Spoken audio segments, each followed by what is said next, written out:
He didn't even have the decency to send a letter. That was the thought that broke Amelia Carter open, not the cold, not the silence on the platform, not even the way Noah had stopped crying because he was too exhausted to continue. It was the simple, brutal fact that a man named Dale Hutchins had collected every cent of her savings, written her a contract in careful penmanship, and then simply chosen not to show up. No apology, no explanation, no envelope slipped under the station agent's door. Nothing. Just the wind coming down off the mountains and her little boy's hand wrapped around two of her fingers, because that was all he could reach.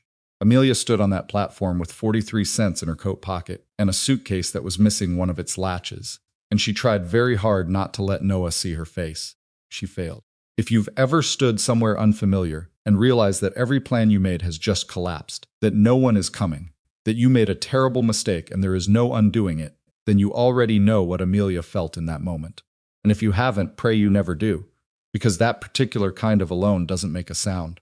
It just settles on you like weight. Before we go any further, if this is your first time here, please take a moment to subscribe to our channel and turn on notifications so you don't miss what happens next. Stories like Amelia's don't end where you expect them to. Leave a comment telling us what city or country you're watching from. I love seeing how far these stories travel. Now let's go back to that platform. Let's go back to the moment a woman with nothing left decided she wasn't finished. The train had pulled out 20 minutes ago.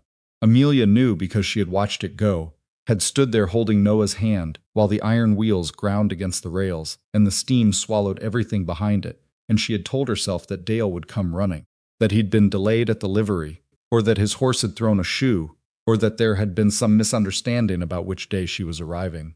She had told herself a lot of things during the 3 weeks she spent on that train, moving west through landscapes she'd never seen, and would not have chosen if she'd had any real choice left. She was 27 years old. She had buried a husband, lost a farm, and spent the last 8 months writing letters to a stranger in Montana because the alternatives were worse. Noah pressed his face against her side. He was 5 and small for it, thin-wristed, dark-eyed, with a seriousness about him that people sometimes mistook for shyness. He wasn't shy, he was careful. There was a difference, and Amelia had come to understand it was her fault, at least partly. Children learn caution, the same way they learned everything else, by watching the adults around them. "Is he coming?" Noah asked. His voice was muffled against her coat. "He might be running late," Amelia said. Noah said nothing. He was 5, but he wasn't stupid. The station platform was mostly empty now. A man in a leather vest had collected 2 crates and loaded them onto a wagon. A woman in a yellow dress had reunited with someone, a brother, maybe, or a cousin, and they'd walked off arm in arm toward the main street. A pair of older men had exchanged a few words near the water trough and then separated without ceremony. Small-town arrivals, Amelia thought, efficient, unsentimental. She stood out like a wound. The station agent had watched her from behind the window for a few minutes, then come out to ask if she needed help. She'd told him no. That was pride, and she knew it even then, and she regretted it approximately 4 minutes later when the wind picked up and Noah shivered against her. She looked down the main street of Blackwater, Montana. It was the first time she'd seen the town that was supposed to be her home, and it looked exactly like what it was, a place that had grown up fast around the railroad and hadn't quite finished deciding what it wanted to be. There were false front buildings and a general store and a saloon and a church with unpainted siding. There were people moving along the board sidewalks with their heads down, not looking up, not looking at her. She had 43 cents and a missing latch and no plan. She sat down on the bench beside the station door and put Noah in her lap, even though he was getting a little old for it, and she pressed her cheek to the top of his head and breathed in the smell of him, dust and soap, and something underneath that was just Noah, just her boy, and she let herself have exactly 90 seconds of feeling completely and utterly lost. Then she straightened up. She was going to need to think. The thinking didn't get very far before she heard the horse. It wasn't the sound of Dale Hutchins coming to collect her. She'd given up on that somewhere around minute 25. It was the sound of a different kind of arrival entirely, measured, unhurried, the slow clop of an animal that wasn't being pushed. She looked up and saw the rider coming down the main street toward the station, and even from that distance, even through the grit and the fading afternoon light, she could see that this was not a man who was running late for anything. He sat the horse the way certain men sit horses, like the animal was an extension of himself, like the saddle was exactly where he'd decided to be and nowhere else would do. He wore a plain dark coat, a hat pushed back off his forehead, and he had the kind of jaw that looked like it had been set once and never adjusted. He wasn't young, but he wasn't old. Somewhere in his mid-30s, maybe. Brown-haired, watchful. He tied his horse at the post near the water trough, and walked towards the station, and he was pulling something from his coat pocket, a piece of paper, folded twice, and he was clearly going to walk right past her. He didn't. He stopped about 4 feet away. Not close enough to be threatening, close enough to have noticed something. "You waiting on someone?" he asked. It was not a complicated question. Amelia had been asked it twice already that afternoon. The first time she'd said yes. The second time she'd said she wasn't sure. This time, for some reason she couldn't entirely explain, she said the truth. "I was," she said. "He didn't come." The man looked at her for a moment.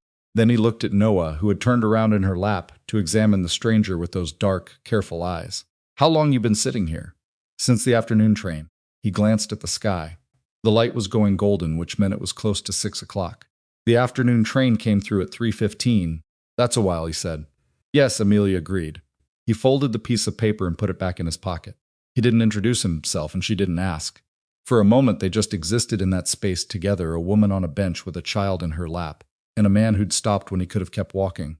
"You have somewhere to go tonight?" he asked. The question was direct, and she respected it for that. There was no performance of concern in it, no softening. He was asking because it was a practical matter, and the answer mattered. "Not yet," she said. He nodded once. Then he went inside the station. His name, she would learn, was Wyatt Bennett. She learned it from the station agent, who mentioned it the way you mentioned weather, as background information. Something everyone already knew. "That's Bennett's horse," the agent said, nodding toward the post. "Wyatt Bennett. Has the big outfit south of town. Runs about 400 head. He said it, with a certain tone that Amelia had come to recognize from other small towns in other parts of her life. The tone people used when referring to a man who owned more than his neighbors did. She filed it away and kept watching the door. When Wyatt came back out, he was carrying the piece of paper again, and now she could see it was a telegraph message. He read it once more on the step, then folded it back up and put it in his breast pocket with the particular finality of a man who'd received news he didn't like and had decided what to do about it anyway. He looked at her. "Ma'am," he said, "are you Amelia Carter?" The question stopped her cold. "How do you know my name?" "Dale Hutchins sent a message to the telegraph office this morning." He said it flat, no particular color in it. He asked the station to convey his apologies and to tell Miss Amelia Carter that he was unable to meet her today or any other day, and that he wished her well. The words landed like stones in still water. Unable to meet her today or any other day. Wished her well. Noah was watching her face. She made her expression go quiet. She'd had years of practice, and she looked at Wyatt Bennett and said, "I see. It doesn't appear that he made any arrangements for your return passage." "No," she said, "it doesn't appear so." She was very still. Inside, she was doing something she'd learned a long time ago. Something her mother had taught her without meaning to. She was taking the worst feeling and pressing it down into a small, dense thing, and she was putting that thing somewhere she could deal with it later, when she was alone. She was not going to cry in front of this man. She was not going to cry in front of her son. She had already cried on the platform, and that had been unavoidable. That was done. What was the arrangement? Wyatt asked. "I'm sorry, with Hutchins." "What were the terms?" She looked at him steadily. "You're asking me to explain myself to a stranger on a train platform." "I'm asking so I understand the situation," he said. "You can tell me it's none of my business, and I'll tip my hat and ride home." "That's your right." She considered him for a moment. Then she said, "I answered an advertisement. He was looking for a wife. I was looking for—" She stopped, chose her words carefully. "A stable situation for my son and myself. We corresponded for 6 weeks. He knew about Noah from the first letter. I was very clear about that, and he agreed. In writing," she said, "he paid for the train tickets. I sold everything I had that was worth selling to make the trip." She watched him absorb that 43 cents. "1 suitcase. No return ticket." "Okay," Wyatt said. It was not a word that solved anything, but it was a word that meant he was still there, still thinking, and hadn't walked away. Noah chose that particular moment to slide off the bench, walk up to Wyatt Bennett's left knee, which was approximately eye level, and say, in his small, serious voice, "Are you our new person?" Amelia closed her eyes briefly. When she opened them, Wyatt was looking down at Noah with an expression that was not quite amusement and not quite anything else she had a word for. "I don't know yet," Wyatt said. "That's an honest answer," Noah said, apparently satisfied, and walked back to the bench and climbed back up. Amelia opened her mouth, then closed it. "What did you say to that?" She settled for, "He's tired. He looks like he's had a long trip," Wyatt said. He was still watching the boy with that unreadable expression. "We both have." A moment passed. The wind moved down the street, carrying the smell of wood smoke from somewhere. The light was going, and with it the warmth, and Amelia was starting to run the calculations in her head. How far could 43 cents get her? What was the cheapest room in this town? Was there a cheap room in this town? What happened in the morning when the money was gone? There's room at the ranch, Wyatt said. It came out carefully, like he'd thought about how to say it. I've got a spare bedroom and a cook who makes enough food for 8 people, whether there are 8 people or not. I'm not offering it as charity, and I'm not attaching conditions. You'd have a warm place tonight in time to figure out your next step. That's all. She looked at him. He met her gaze without flinching. There was something in his face that she hadn't expected, not pity, not calculation. Just a kind of steady attention, the way you looked at something you were trying to understand, rather than something you were trying to use. Why? She asked. He seemed to think about that seriously, which she appreciated. He didn't say because it's the right thing to do, or because any decent person would, which would have been the easy answer. Because you've got a kid, he said finally, and it's getting cold. The ranch was south of town, as the station agent had said, and it was not what she'd expected. She'd expected something rough, a working ranch. She knew it was not a fine house. She'd braced herself for a main building that was more functional than anything else. What she found instead was a place that had clearly been built with intention. Not lavishly, not with any pretension, but with the careful attention of a man who thought about how things should be put together. The barn was well kept. The fence lines were straight. There was a kitchen garden to the east of the house that still had the ghost of last season's growth in it, the dried stalks of something that had done well in the summer. A house that had been meant at some point to be more than one person's. A woman named Hattie, who was somewhere between 50 and 70 and did not seem interested in specifying, came out of the kitchen door before the wagon had fully stopped and began examining Amelia with the thoroughness of someone inspecting livestock. Smaller than I expected, Hattie said, to Wyatt, not to Amelia. She heard you, Wyatt said. Good, Hattie said, and shifted her examination to Noah. Her expression immediately softened into something that was almost, but not quite, warmth. And who's this one? Noah said. He'd been almost entirely silent during the wagon ride, pressed against Amelia's side, watching the landscape go dark around them. But he looked at Hattie with his careful eyes and apparently decided something because he added, I'm 5. I can see that, Hattie said. You eaten anything since this morning? Noah looked at Amelia. Amelia hadn't eaten anything since this morning either. She'd been rationing, but she said, He's fine. That's not what I asked, Hattie said, and took Noah's hand with the efficiency of a woman who'd handled hundreds of children and walked him inside. Amelia watched her son disappear into the yellow light of the kitchen doorway. She won't bite him, Wyatt said, from beside her. I didn't think she would. She was still watching the door. She stopped. Hard to let them out of your sight. Yes. She picked up her suitcase before he could offer to take it and followed Hattie through the door. The bedroom was small and clean and had a quilt on the bed that someone had made by hand. Not recently, the fabric was soft with age, but with care. The pattern a double star in faded blue and white. Amelia set her suitcase down and stood in the middle of the room and breathed for a moment, which was something she hadn't done properly since she'd stepped off the train. She heard Noah's voice from down the hall, asking Hattie something she couldn't make out, and heard Hattie's answer, a short, no-nonsense sound that somehow still carried the undertone of someone who was enjoying themselves. Noah laughed. It was such an unexpected sound that Amelia had to press her hand over her mouth for a moment. He hadn't laughed since St. Louis. She hadn't realized that until right now. She sat down on the edge of the bed and let herself feel the specific, complicated grief of a woman who had done the best she could with what she had and still ended up stranded at a train station in a town she didn't know. The grief didn't last long. She'd learned years ago that you had to put a time limit on it, or it would run the whole show, but it was real while it lasted. Sharp. Specific. The kind that came from being disappointed not just by circumstances, but by yourself, by the choices you'd made that had seemed reasonable at the time. She had trusted Dale Hutchins' letters. That was the truth of it. She had read his careful penmanship and his measured phrases, and she had thought, here is a man who means what he says. She had been wrong, and there was no way to dress that up or make it into something more dignified. She'd been wrong before. She would probably be wrong again. The only question was what came next. She stood up. She went to find her son. Dinner was a revelation. Not the food itself, though the food was extraordinary in the way that food made by someone who understood both hunger and craft could be. It was the table. The actual table, a long pine one with nicks and rings from years of use, and the way being around it changed things. Hattie served and sat down and did not perform hospitality. She simply existed in the kitchen the way a person existed in a place they'd inhabited for a long time. And Amelia felt some part of herself that had been clenched for weeks begin, reluctantly, to loosen. Wyatt ate with the focused quietness of a man who'd been working since before dawn. He wasn't antisocial. He answered Noah's questions, and there were many questions, but he didn't fill silence for the sake of filling it. Amelia respected that almost against her will. What do the cows do at night? Noah asked. Stand around, Wyatt said mostly. Do they sleep standing up? Sometimes. Do they dream? Wyatt looked at him. What do you think? Noah considered this with tremendous seriousness. I think maybe they dream about grass. Could be, Wyatt said, and went back to his food. And that was apparently a completely satisfying exchange for everyone involved. Amelia watched her son eat with appetite for the first time in what felt like weeks. And she thought, one night. This is one night. And tomorrow I figure out what comes next. And I do not owe this man anything.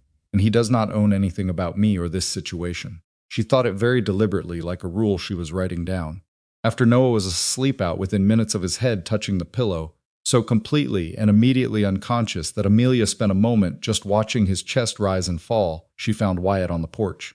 He was sitting in a wooden chair with his elbows on his knees, looking out at the dark yard, not doing anything in particular. Just sitting. She'd noticed that about him. He didn't seem to need to be doing something every moment, which was as either a quality of contentment or solitude, and she wasn't sure yet which. She stood in the doorway. I want to be clear about something. He looked up. Didn't say anything I'm grateful for tonight. I mean that. But I need you to understand that I'm not someone who can be in a situation where I owe someone something and can't pay it back. Whatever I use here, I intend to earn. I can cook, I can mend, I can help wherever help is needed. I'm not asking for charity. Wyatt regarded her for a moment. The porch was lit by a single lantern, and in that light his face was half shadow, harder to read than it had been at the station. All right, he said. I also need you to understand that what happened today. She stopped, regrouped. The situation with Hutchins doesn't mean I'm desperate. I know how it looks. I know what people in this town are going to think when they hear about it. Probably, he said. I've dealt with people's opinions before. I'm not afraid of that. I just want you to know where I stand. He leaned back in the chair. Miss Carter, he said, I'm not asking you to explain yourself. I offered you a room. That's the whole of it, I know. But I'm explaining myself anyway. Something shifted in his expression, not quite a smile, but something adjacent. Fair enough, he said. She nodded. She started to go back inside. For what it's worth, he said, without turning to look at her. Your son asked Hattie if she was a witch. She stopped. What? He said she reminded him of a witch he'd seen in a picture book. A good one, he was very specific about that, a good witch. Amelia stood there a moment. What did Hattie say? She said she'd think about it. She went inside before he could see her almost smile. The next morning came cold and clear, and Amelia was in the kitchen at 5:30. With her sleeves already rolled up when Hattie arrived, to find her methodically working through the breakfast preparations. Hattie stopped in the doorway, assessed the situation. You put too much fat in the pan, Hattie said. The pan was dry. The pan needed to season first. That takes 20 minutes I don't have. They looked at each other. Then Hattie moved her out of the way with a shoulder and took over the pan.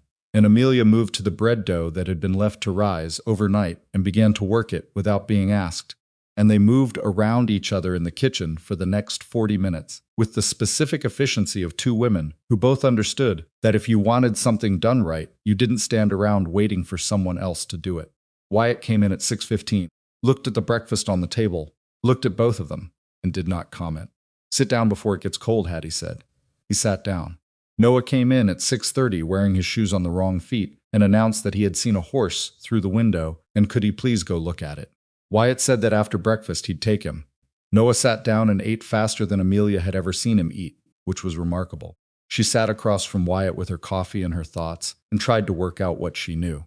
She knew she had no money. She knew she had no plan beyond the next few hours. She knew that somewhere in this town there were people who were going to hear about a woman who'd showed up at the station with a child and no husband and get the story wrong.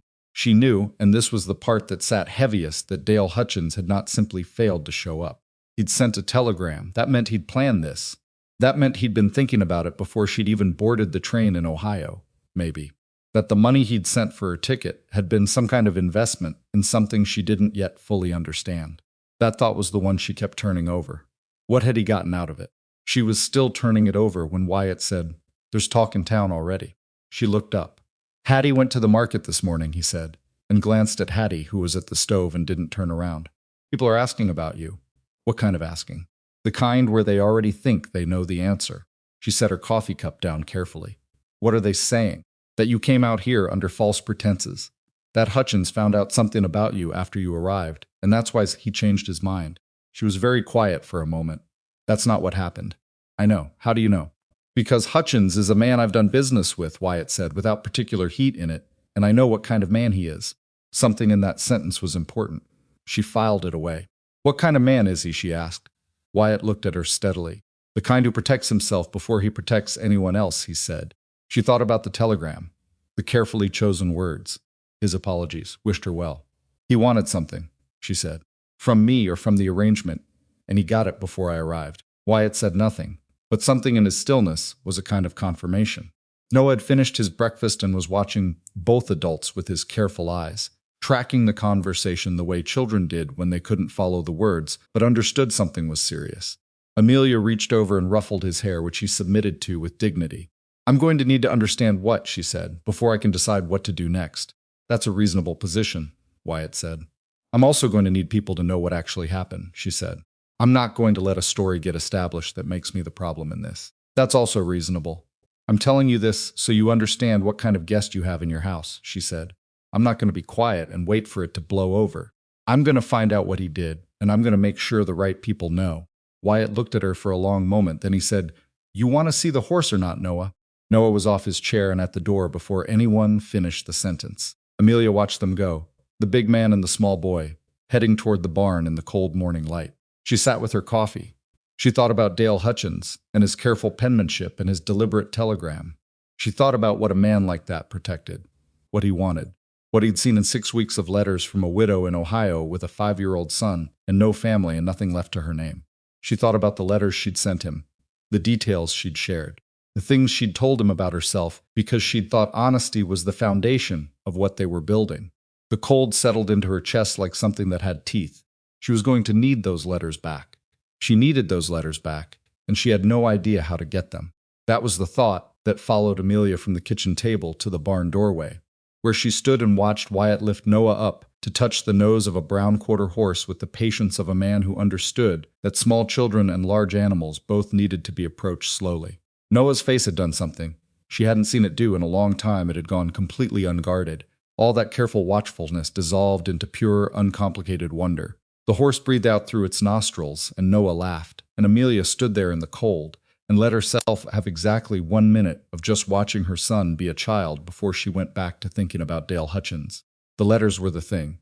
She'd written 14 of them over 6 weeks, each one more detailed than the last, because Hutchins had asked questions, good questions, specific questions about her situation, about the farm she'd lost and how, about her late husband's debts and what had happened to them, about Noah's father and whether there were any claims on the boy from that side of the family, about her own family or lack of it, about whether she had anyone who would be looking for her if she came west. She had answered all of it honestly. That was the part that kept snagging.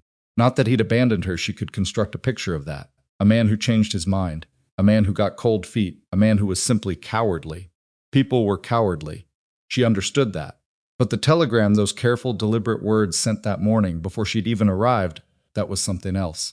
That was a man who'd known what he was going to do before she'd boarded the train in Ohio, maybe long before. So what had he needed the letters for? The question had a shape she didn't like. She could feel it. When Wyatt set Noah back on the ground and Noah immediately began asking about the other horses, there were 6, she could see them in the stalls. Wyatt looked up and met her eyes across the barn.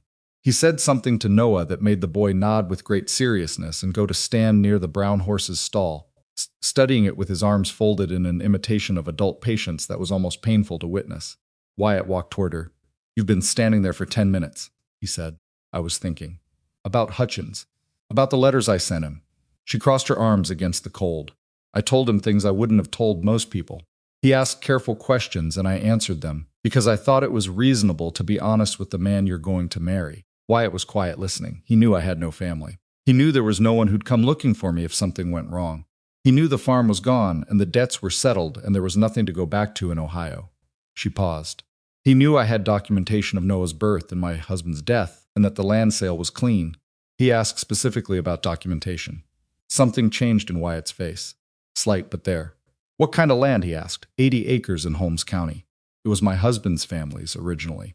When Robert died, there were debts, but the land itself was clear. I sold it to cover what I could, and the rest went the lawyer handled it. She watched Wyatt's face. Why are you asking about the land? Because Hutchins isn't just a man who changed his mind, Wyatt said.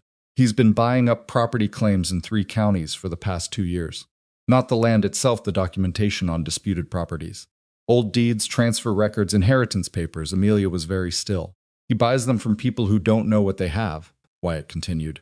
or he gets access to them some other way and uses them to file challenges on existing claims. There are 2 families in this county alone who've had to fight legal battles over land they've owned for decades because someone turned up with paperwork that muddied the title. She could feel the shape of it now much more clearly. He wasn't trying to marry me, she said. Probably not. He was trying to get my documentation. The deed records. The transfer papers from the Ohio sale. She thought about it fast, working backward. An 80-acre parcel in Holmes County, clear title, legally transferred with the right manipulation of the original deed records. You could use those papers to challenge a neighboring claim, or establish a fraudulent one of your own. She looked at Wyatt. Is there a property dispute in Holmes County right now? Something significant? I don't know Holmes County, Wyatt said, but I'd expect so. He never intended to meet me at the station. He intended for me to mail the documents ahead so they'd arrive before I did. Her voice was even. She was making herself keep it even. I didn't, because I didn't see any reason to send originals through the mail when I could bring them myself. I wrote him that in the 12th letter. Wyatt looked at her for a moment. So he got nothing. He got nothing, she confirmed, which means he's going to be angry. And a man like that, when he doesn't get what he wants. She stopped. He makes sure it's someone else's fault, Wyatt said. Yes. They stood in the entrance of the barn while the cold came down from the mountains, and Noah talked softly to the brown horse 3 stalls away, and Amelia felt the full weight of what she was standing in the middle of settle onto her shoulders. The first sign of trouble came from town that same afternoon. Hattie went to the dry goods store to pick up flour, and came back with a compressed expression that meant she'd heard something she didn't like, and was deciding how much of it to share. Amelia was in the kitchen when she came back, mending a tear in Noah's coat that had started near the collar and was working its way down the seam with bad intentions. She looked up when Hattie came in. What? Hattie set the flour on the counter. You know a woman named Clara Marsh? I've never been to Blackwater before yesterday. She's the wife of the hardware man. She says Dale Hutchins wrote to her last month, saying he was engaged to a woman from Ohio and that he was concerned she might not be what she represented herself to be, that she had a child from an unclear situation and had made exaggerated claims about her background. Amelia set down the coat.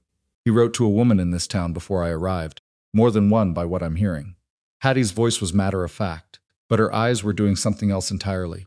He's been laying groundwork, making sure the story was here before you were. The needle was still in Amelia's hand. She looked at it for a moment, then set it carefully on the table. What exactly is the story, she asked. That you deceived him about Noah's father. That the child might be illegitimate, and that you hid that. Hattie paused. And that you may have misrepresented your financial situation to secure a better match than you deserved. The words were so precisely calibrated that Amelia almost admired them. Everything designed to make her look dishonest. Everything impossible to immediately disprove. Everything touching on the exact things that a woman in her position would be most vulnerable to having questioned. He's thorough, she said. Men like that usually are. Noah came in from the back where he'd been chasing something, a cat, Amelia thought. She'd seen a gray one near the woodpile, and stopped to read the room with those careful eyes of his. He looked at Amelia. He looked at Hattie. Is something wrong? He asked. No, Amelia said. Noah looked at her for one more second, clearly not entirely convinced, then went to get a drink of water and came back and sat near her feet with the quiet adaptability of a child who had learned that sometimes the adults needed space to think, and you could be present without being in the way. She reached down and touched the back of his head without thinking about it. He leaned into her hand slightly. I need to go into town, she said. Today? Hattie asked. Tomorrow. I need to see the telegraph office first and get a copy of the message Hutchins sent. That's a record. Then I need to find out who in this town he wrote to and what he said. She picked up the needle again. He thinks he's already won this.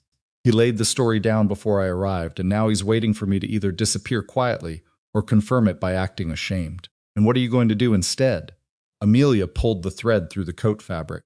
I'm going to make sure the people in this town see exactly what happened, she said. But I need to understand the whole picture first. You can't win an argument until you know all the arguments being made against you. Hattie was quiet for a moment. Then she said, with the slight change in tone that was as close to approval as she apparently got, I'll drive you in the morning.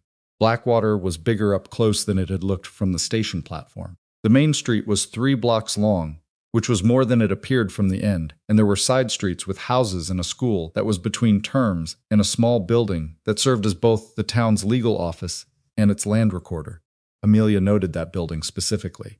She noted the bank too, a real one, not just a back room, 2 stories with a stone front that had been brought in from somewhere at considerable expense. Someone had invested in this town's permanence. She went to the telegraph office first.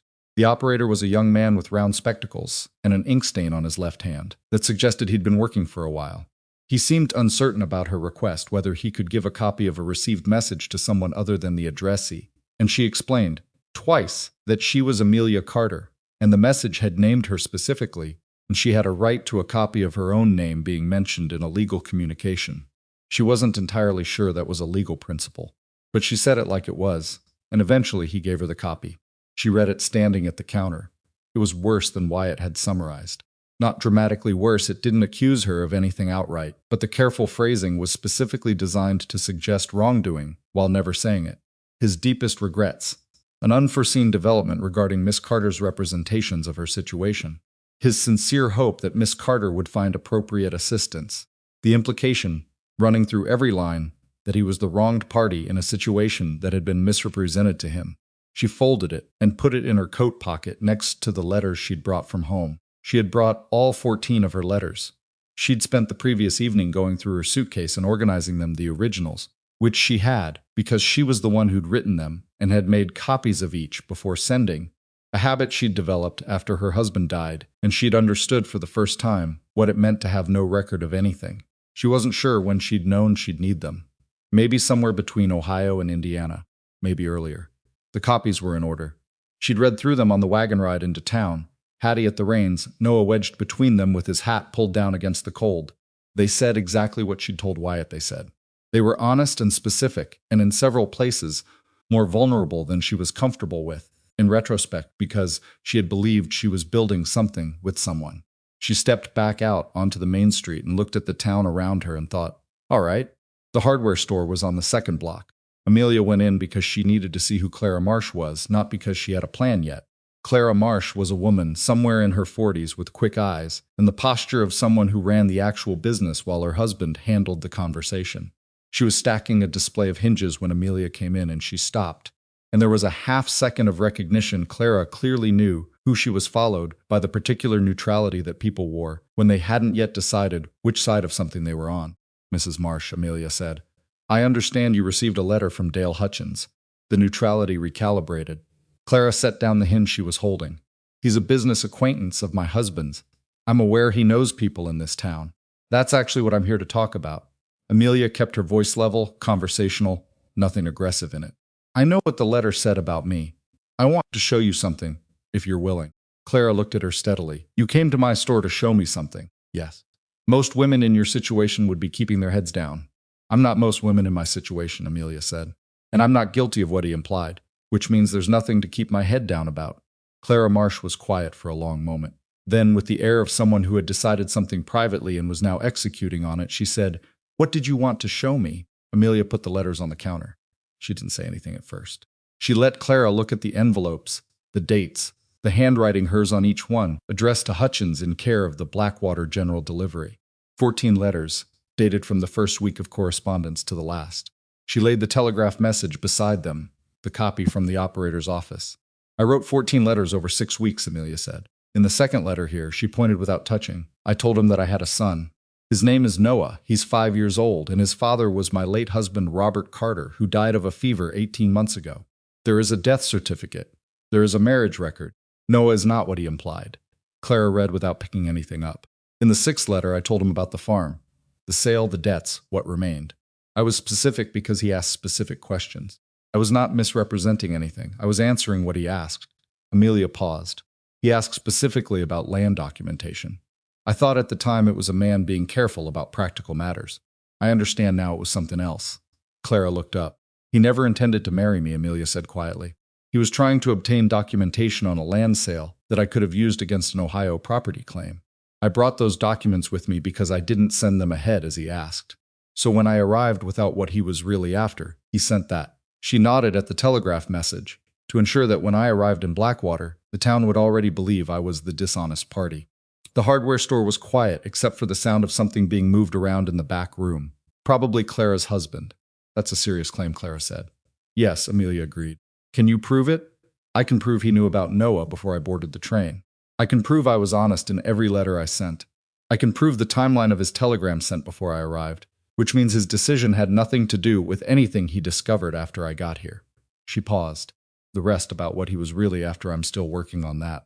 But the part that affects my reputation here, the part where he calls me a deceiver, that I can answer right now." Clara looked at the letters for another long moment. Then she looked at Amelia with an expression that had shed its neutrality completely. "He sent letters to 4 women in this town," Clara said. "I know because we talked about it. We thought he was being thorough, being careful, making sure his bride-to-be was received well." Her mouth pressed into a thin line. "None of us thought to question why a man needed 4 people seated with doubts before his intended even arrived. Because it's not how an honest person thinks," Amelia said. "No," Clara said. "It isn't. She spent 2 hours in town." By the time she climbed back onto the wagon where Hattie was waiting with Noah, he'd been given a peppermint stick by someone at the general store and was working through it with grave concentration. Amelia had spoken to Clara Marsh and, through Clara, had gotten word to 2 of the other women Hutchins had written. She hadn't gone to them directly. That would have seemed like campaigning. But she'd let Clara carry what she knew. And Clara, who had the particular energy of a woman who'd been played for a fool and was not taking it well, had done the rest. She'd also stopped at the land office.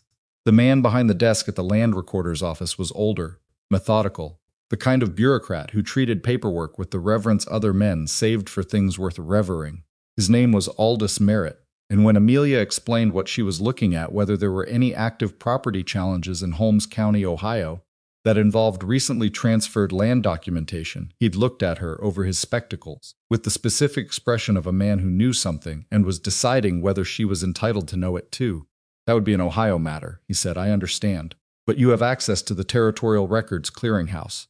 And if there's a land challenge involving documentation from a legal sale that I was party to, I have standing to know about it." He looked at her for another moment.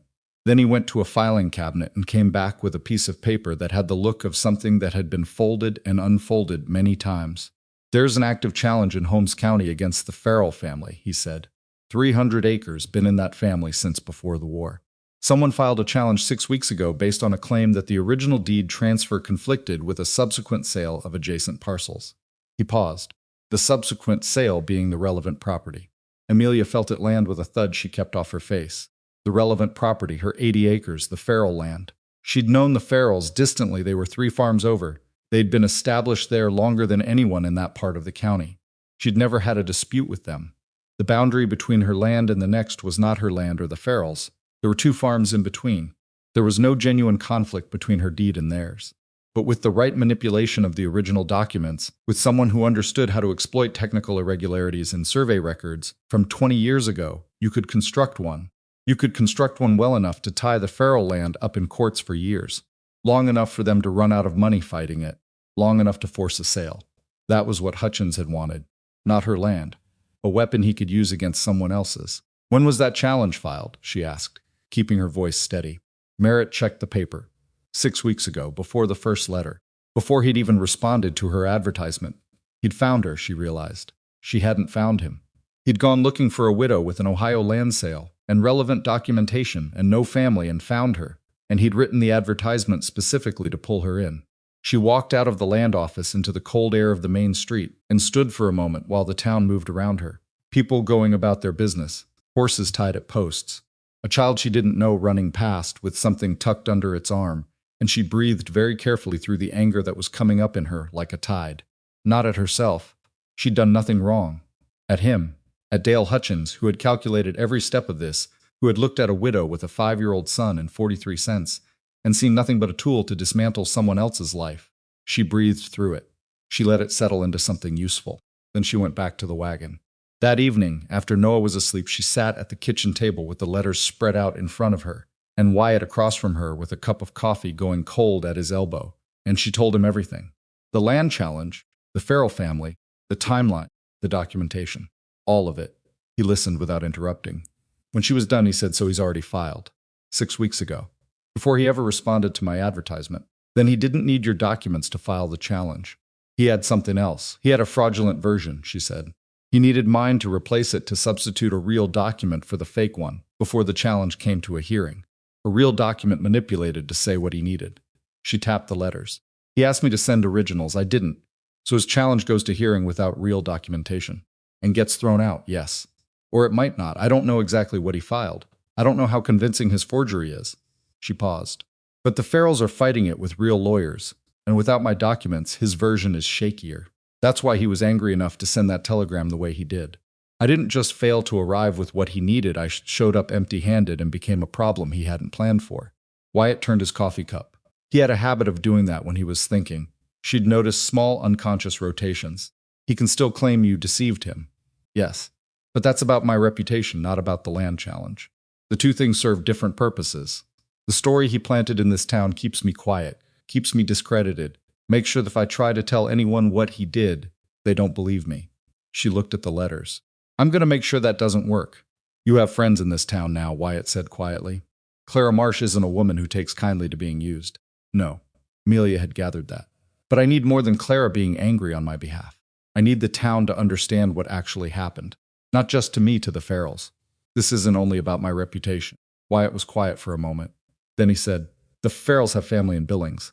Distant cousins. I've done business with one of them. Can you get a letter to them? I can. She nodded. She began organizing the letters into their order. Again, she kept wanting to have them in order. It felt important, like keeping the record clear even when no one else could see it. There's something I should tell you, Wyatt said. She looked up. I've known Hutchins for about 3 years. He came to this part of Montana with what looked like legitimate business interests, and he built relationships carefully. He's well regarded by a number of people in this county who don't know what I know. He paused.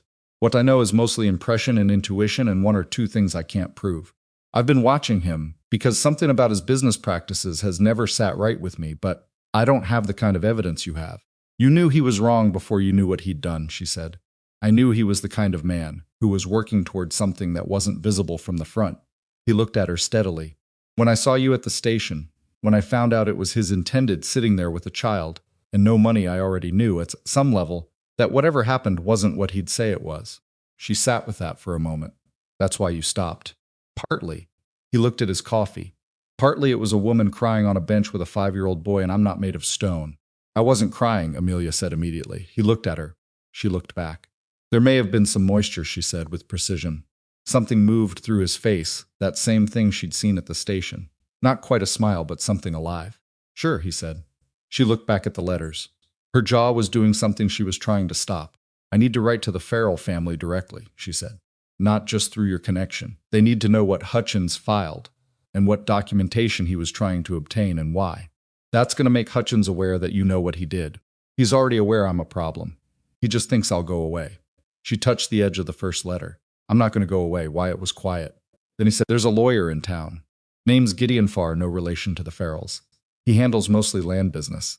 He's not friendly with Hutchins, which in this context is a qualification. Can I meet him? I'll take you in the morning. She began folding the letters back into their order. Her hands were steady, which she was glad for, because the rest of her was less so. She was thinking about the Farrell family and their 300 acres and 20 years of someone else's paperwork, threatening to undo it.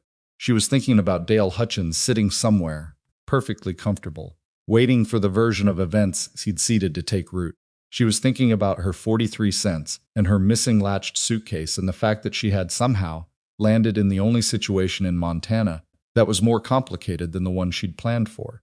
And underneath all of that, quieter than the rest, she was thinking about Noah telling a strange man he'd met 20 minutes ago that he was an honest person because he hadn't known the answer to a question and said so. She was thinking about what it meant to raise a boy like that in a world full of men like Hutchins, what it cost, what it required. She put the last letter in order and pressed the stack flat with both hands. Thank you, she said, for the lawyer. And for, she gestured vaguely, at the table, the kitchen, the house around them. You don't need to thank me, Wyatt said. I know I don't need to, she said. That's why I'm doing it. He picked up his cold coffee and said nothing, which she was coming to understand was a form of acknowledgement. She took the letters to her room and put them under the corner of the mattress where she'd be sleeping on top of them all night, which was perhaps excessive, but she'd earned the right to excessive at this particular juncture. She checked on Noah deeply, thoroughly asleep, one arm flung wide, his shoes still on because she'd been going to take them off, and then gotten distracted, and now it seemed unkind to disturb him. She took them off carefully. He didn't stir. She stood over her son in the small room with the blue and white quilt and listened to him breathe and thought, I am going to fix this. I do not yet know exactly how, but I am going to fix every piece of it. The Farrells are going to keep their land. Hutchins is going to lose what he came here to establish. And my son is going to grow up in a place where people know who his mother is and what she did when someone tried to make her into a problem.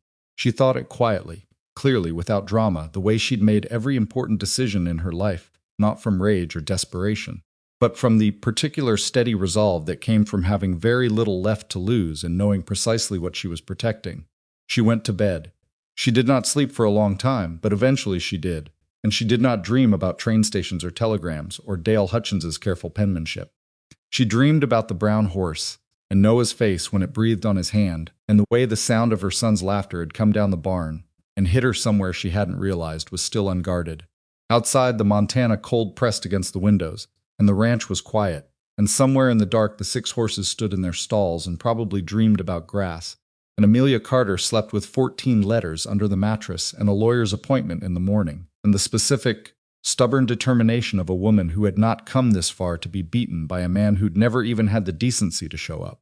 Gideon Farr's office smelled like old paper and pipe tobacco, and it was so crammed with filing boxes that there was barely room for the 2 chairs in front of his desk, both of which appeared to have been claimed at some point by stacks of documents that had been moved to the floor in a gesture of hospitality that didn't quite complete itself. He was a small man, Gideon Farr. Not short exactly average height, but compact, with the particular kind of stillness that some small men developed as a counter to the world's tendency to overlook them.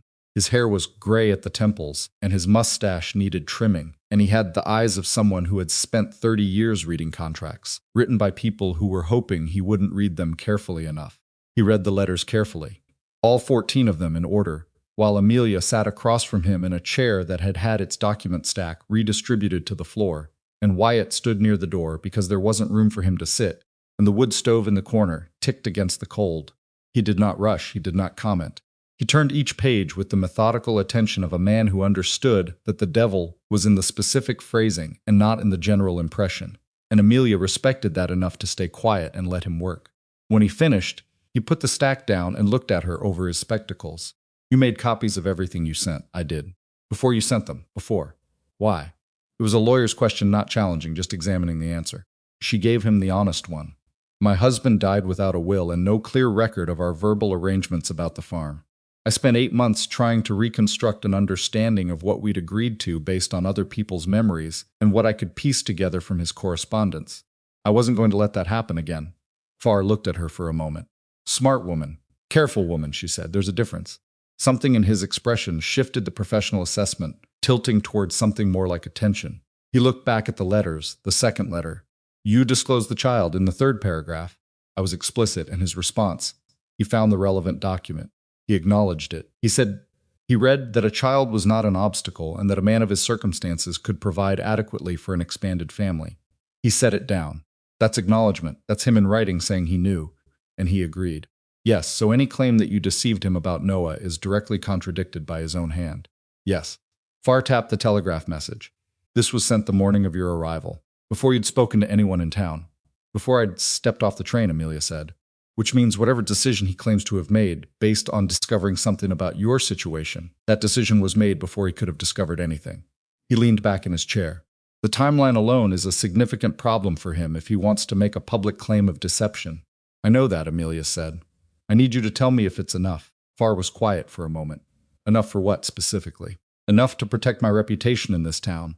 Enough to respond formally to whatever he's planning to say when he gets here." She paused. "Because he's coming. A man who planned this carefully doesn't just send a telegram and disappear. He'll come to make sure the story holds." Farr looked at her. Then he looked at Wyatt. Then he looked back at her. "You think he's coming to Blackwater?" "I think he needs to," she said.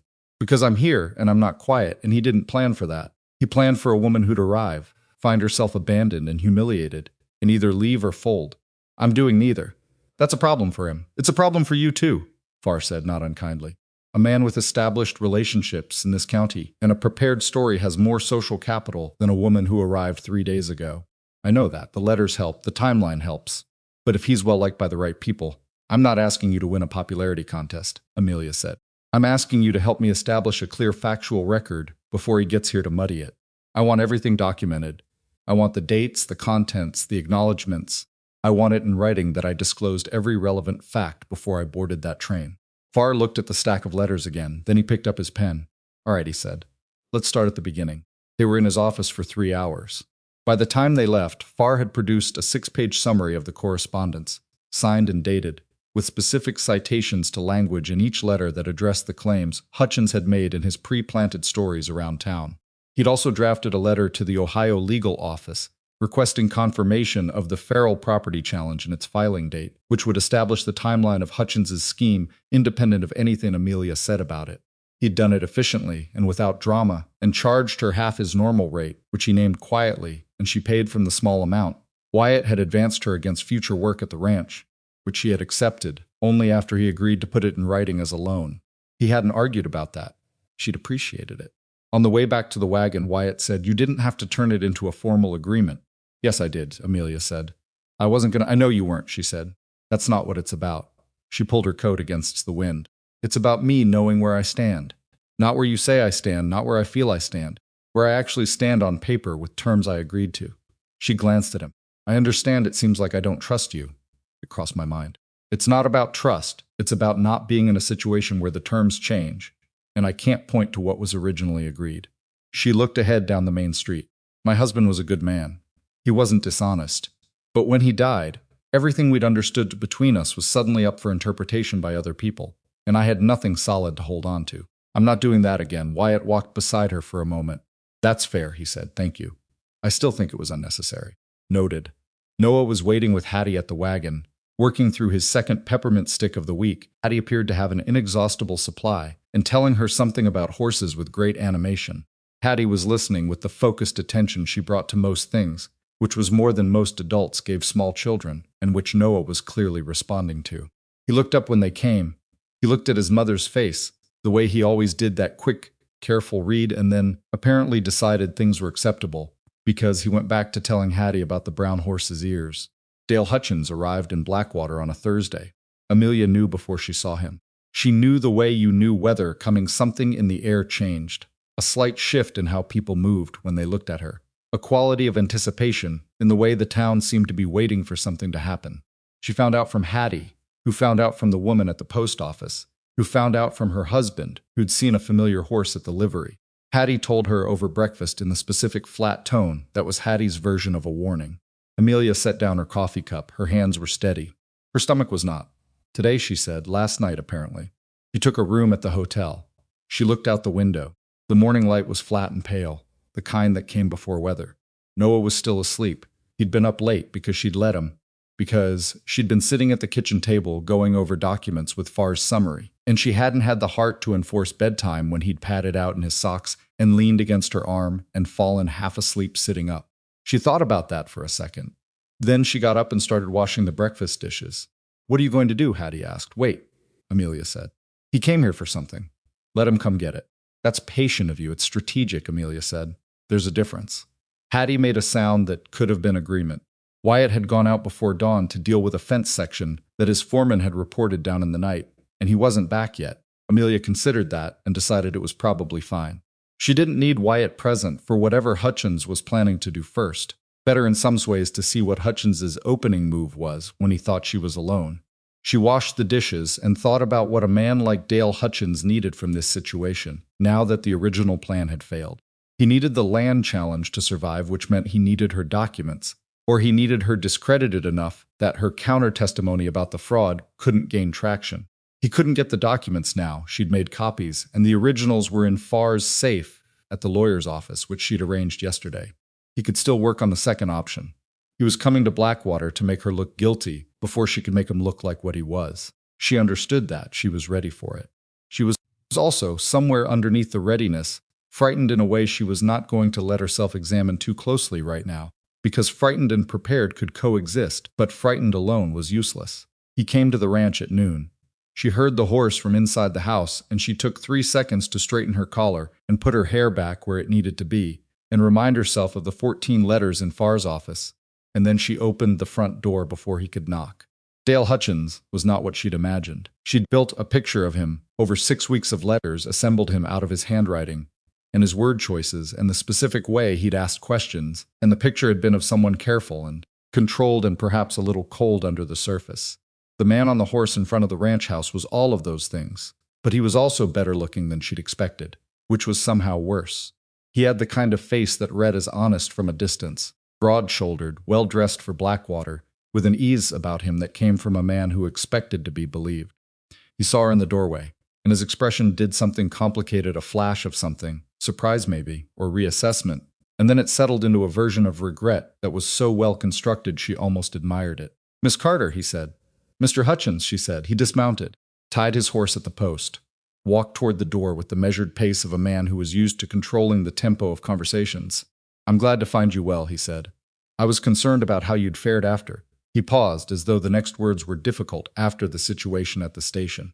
"The situation you created," she said. His expression shifted into something sorrowful. "I understand you're upset." "I'm not upset," Amelia said. "I'm clear there's a difference. Come in if you have something to say." He came in. She did not offer him coffee. She stood in the middle of the front room with her arms at her sides and watched him take in the space, the quality of the house, the evidence of Wyatt Bennett's establishment. And she saw him making calculations she could nearly follow, reading the situation and adjusting. "I owe you an explanation," he said. "You owe me a good deal more than that," she said. "But yes, let's start with an explanation." He looked at her with an expression of regret so polished it could have been mounted. "When I entered into our correspondence, I was sincere in my intentions. But as things developed, certain facts came to light that gave me pause." He paused. "Specifically regarding the child." She kept her face very still. "What about him?" "I received information from a contact in Ohio," he began. "What contact?" she said. Not a question, a wall. "A business associate who was familiar with your situation." "Name them," she said. He blinked, just slightly. "The specifics aren't." "Name the person who told you something about my son," she said, "or don't make the claim." His jaw tightened, barely perceptibly. There were questions about the boy's parentage. His father's name was Robert Carter. We were married in Holmes County in 1871. He died in March of last year. I have a marriage record, a birth record, and a death record. All of these facts were in my second letter to you, which you acknowledged receiving and reading. You responded to that letter with assurance that the child was not an obstacle. She looked at him steadily. "So when exactly did these questions arise?" Something happened in his expression then. The sorrowful regret didn't leave entirely. He was too practiced for that, but something underneath it went hard. "You've been preparing for this conversation," he said. "I've been preparing since I sat on that station platform and understood what you'd done," she said. "Yes, Miss Carter." His voice shifted, not aggressive, but lower, more direct, the performance of regret set slightly aside. "You're in a difficult position. You're a woman with no money and no family in a town where you arrived under unusual circumstances. Mr. Bennett's hospitality is generous, but it's not a permanent situation. I came here because I think there's a way to resolve this that works for both of us." "Tell me what that looks like," she said, because she wanted to hear it. "You return to Ohio. I'll provide passage fare compensation for the inconvenience of the trip out here. You go home. You reestablish yourself there, and this," he gestured vaguely, "whole unfortunate misunderstanding becomes something we both put behind us." "And the documentation," she said. "The deed records from the Ohio land sale." He was very still. "You want me to leave those behind," she said, "or send them to you. That's the actual offer." For a moment, just one, the mask came entirely off. She saw what was underneath it, and it was exactly what she'd thought. A cold, calculating, specific anger at having been outmaneuvered by someone he'd assumed wouldn't see it coming. Then the mask came back. "I don't know what you're implying," he said. "I think you do," she said. "I think you've known since you found out I brought those documents with me instead of mailing them ahead." She crossed her arms. "I think you know I've spoken to Gideon Farr. I think you know I've been to the land office. And I think you know that the filing date on the Farrell property challenge in Holmes County is going to be a very difficult thing for you to explain, given that it predates our correspondence entirely." The room was quiet.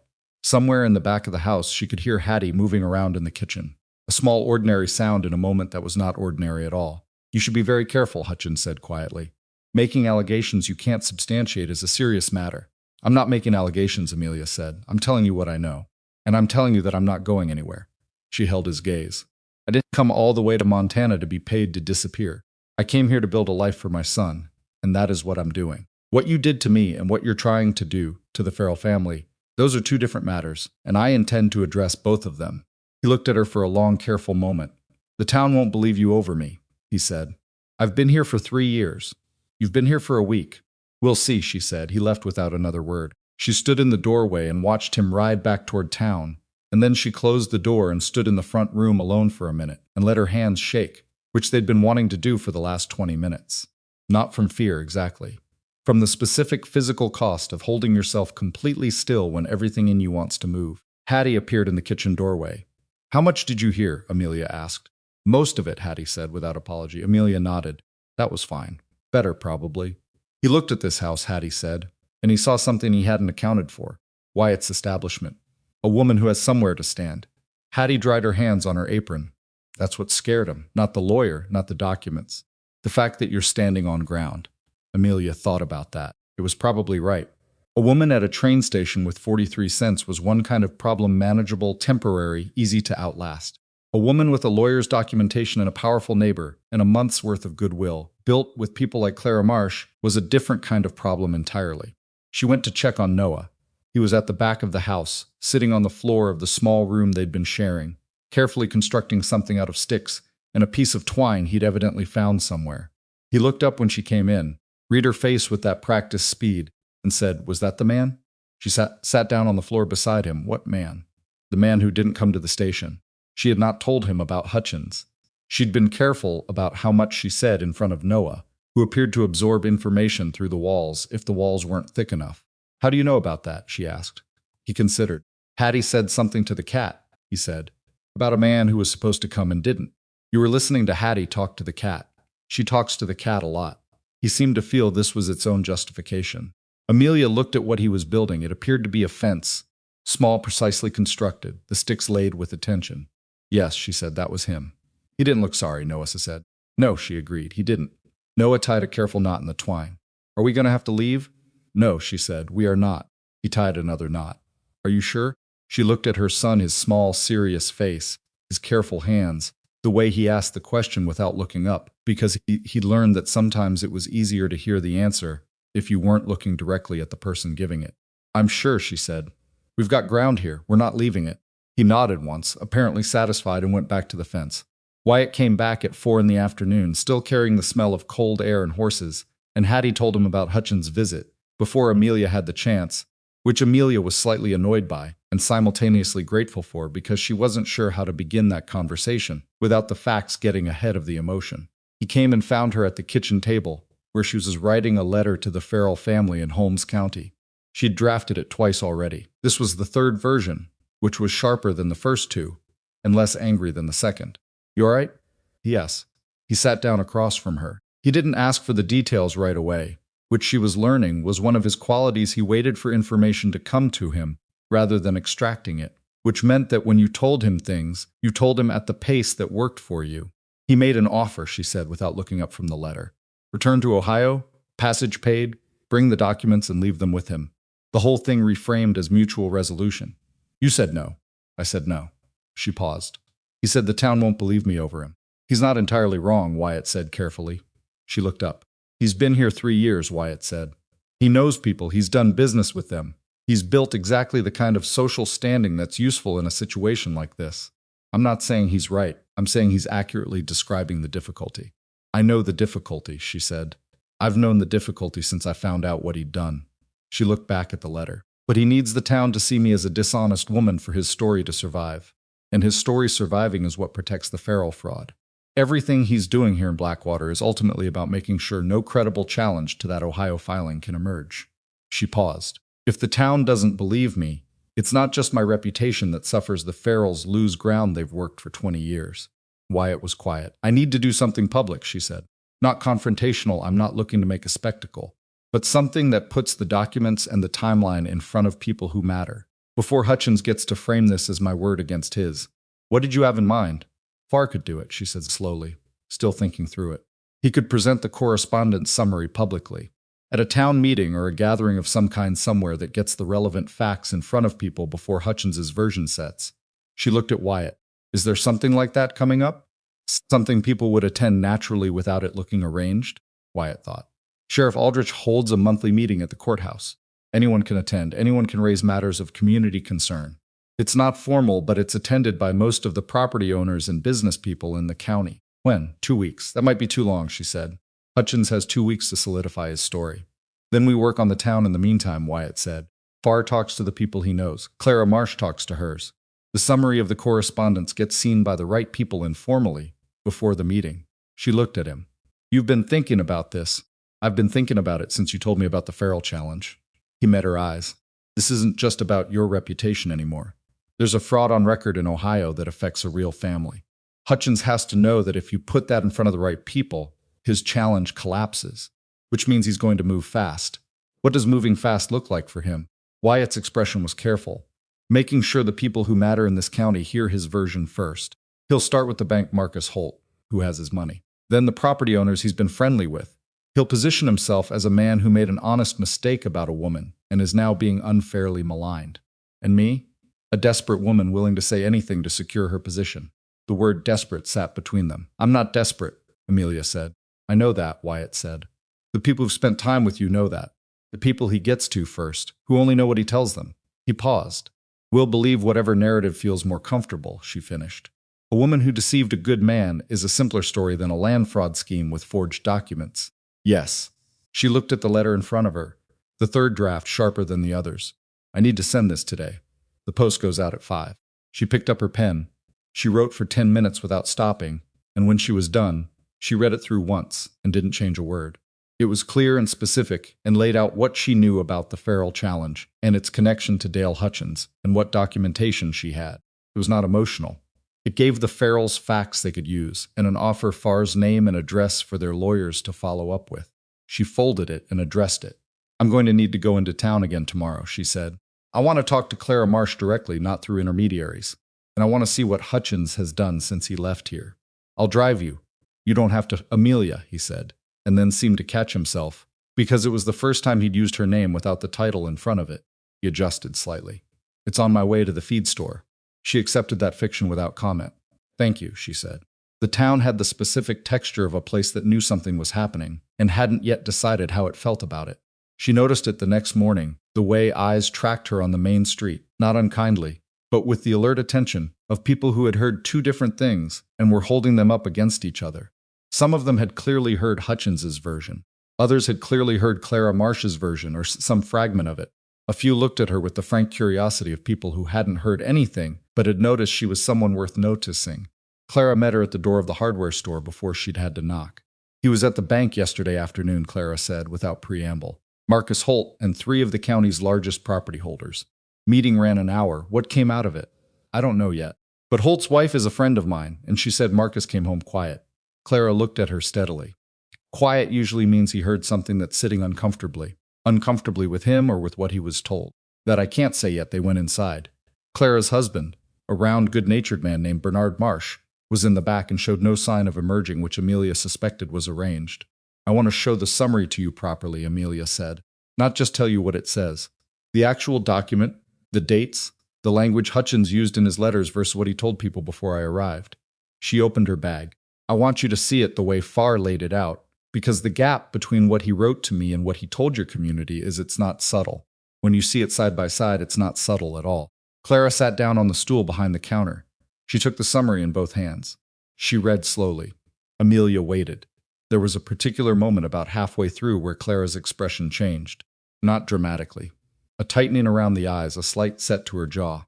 She'd reached the part where Hutchins's letter to Clara herself, warning of Amelia's potential deceptions, was dated 2 weeks before the second letter in the correspondence, the letter where Hutchins had assured Amelia in writing that Noah was not an obstacle. He'd told Clara to distrust Amelia about the child before he'd told Amelia the child was no problem. He wrote to me, Clara said slowly, while he was still telling you everything was fine. Yes. He was building the story here while he hadn't even stopped the correspondence yet when he told me. He was running 2 things simultaneously, Amelia said. The correspondence with me, to keep me moving toward Montana, and the preparation of the ground here, to make sure that when I arrived without his documents and the plan collapsed, I'd have nowhere to stand. Clara set the summary down. Her jaw was very tight. He used us, she said. He used every woman he wrote to as part of his scheme. Yes, I don't think he thought of it that way. I think he thought of you as tools in a larger mechanism. Efficient ones. Clara looked at her. That is not a comforting reframe.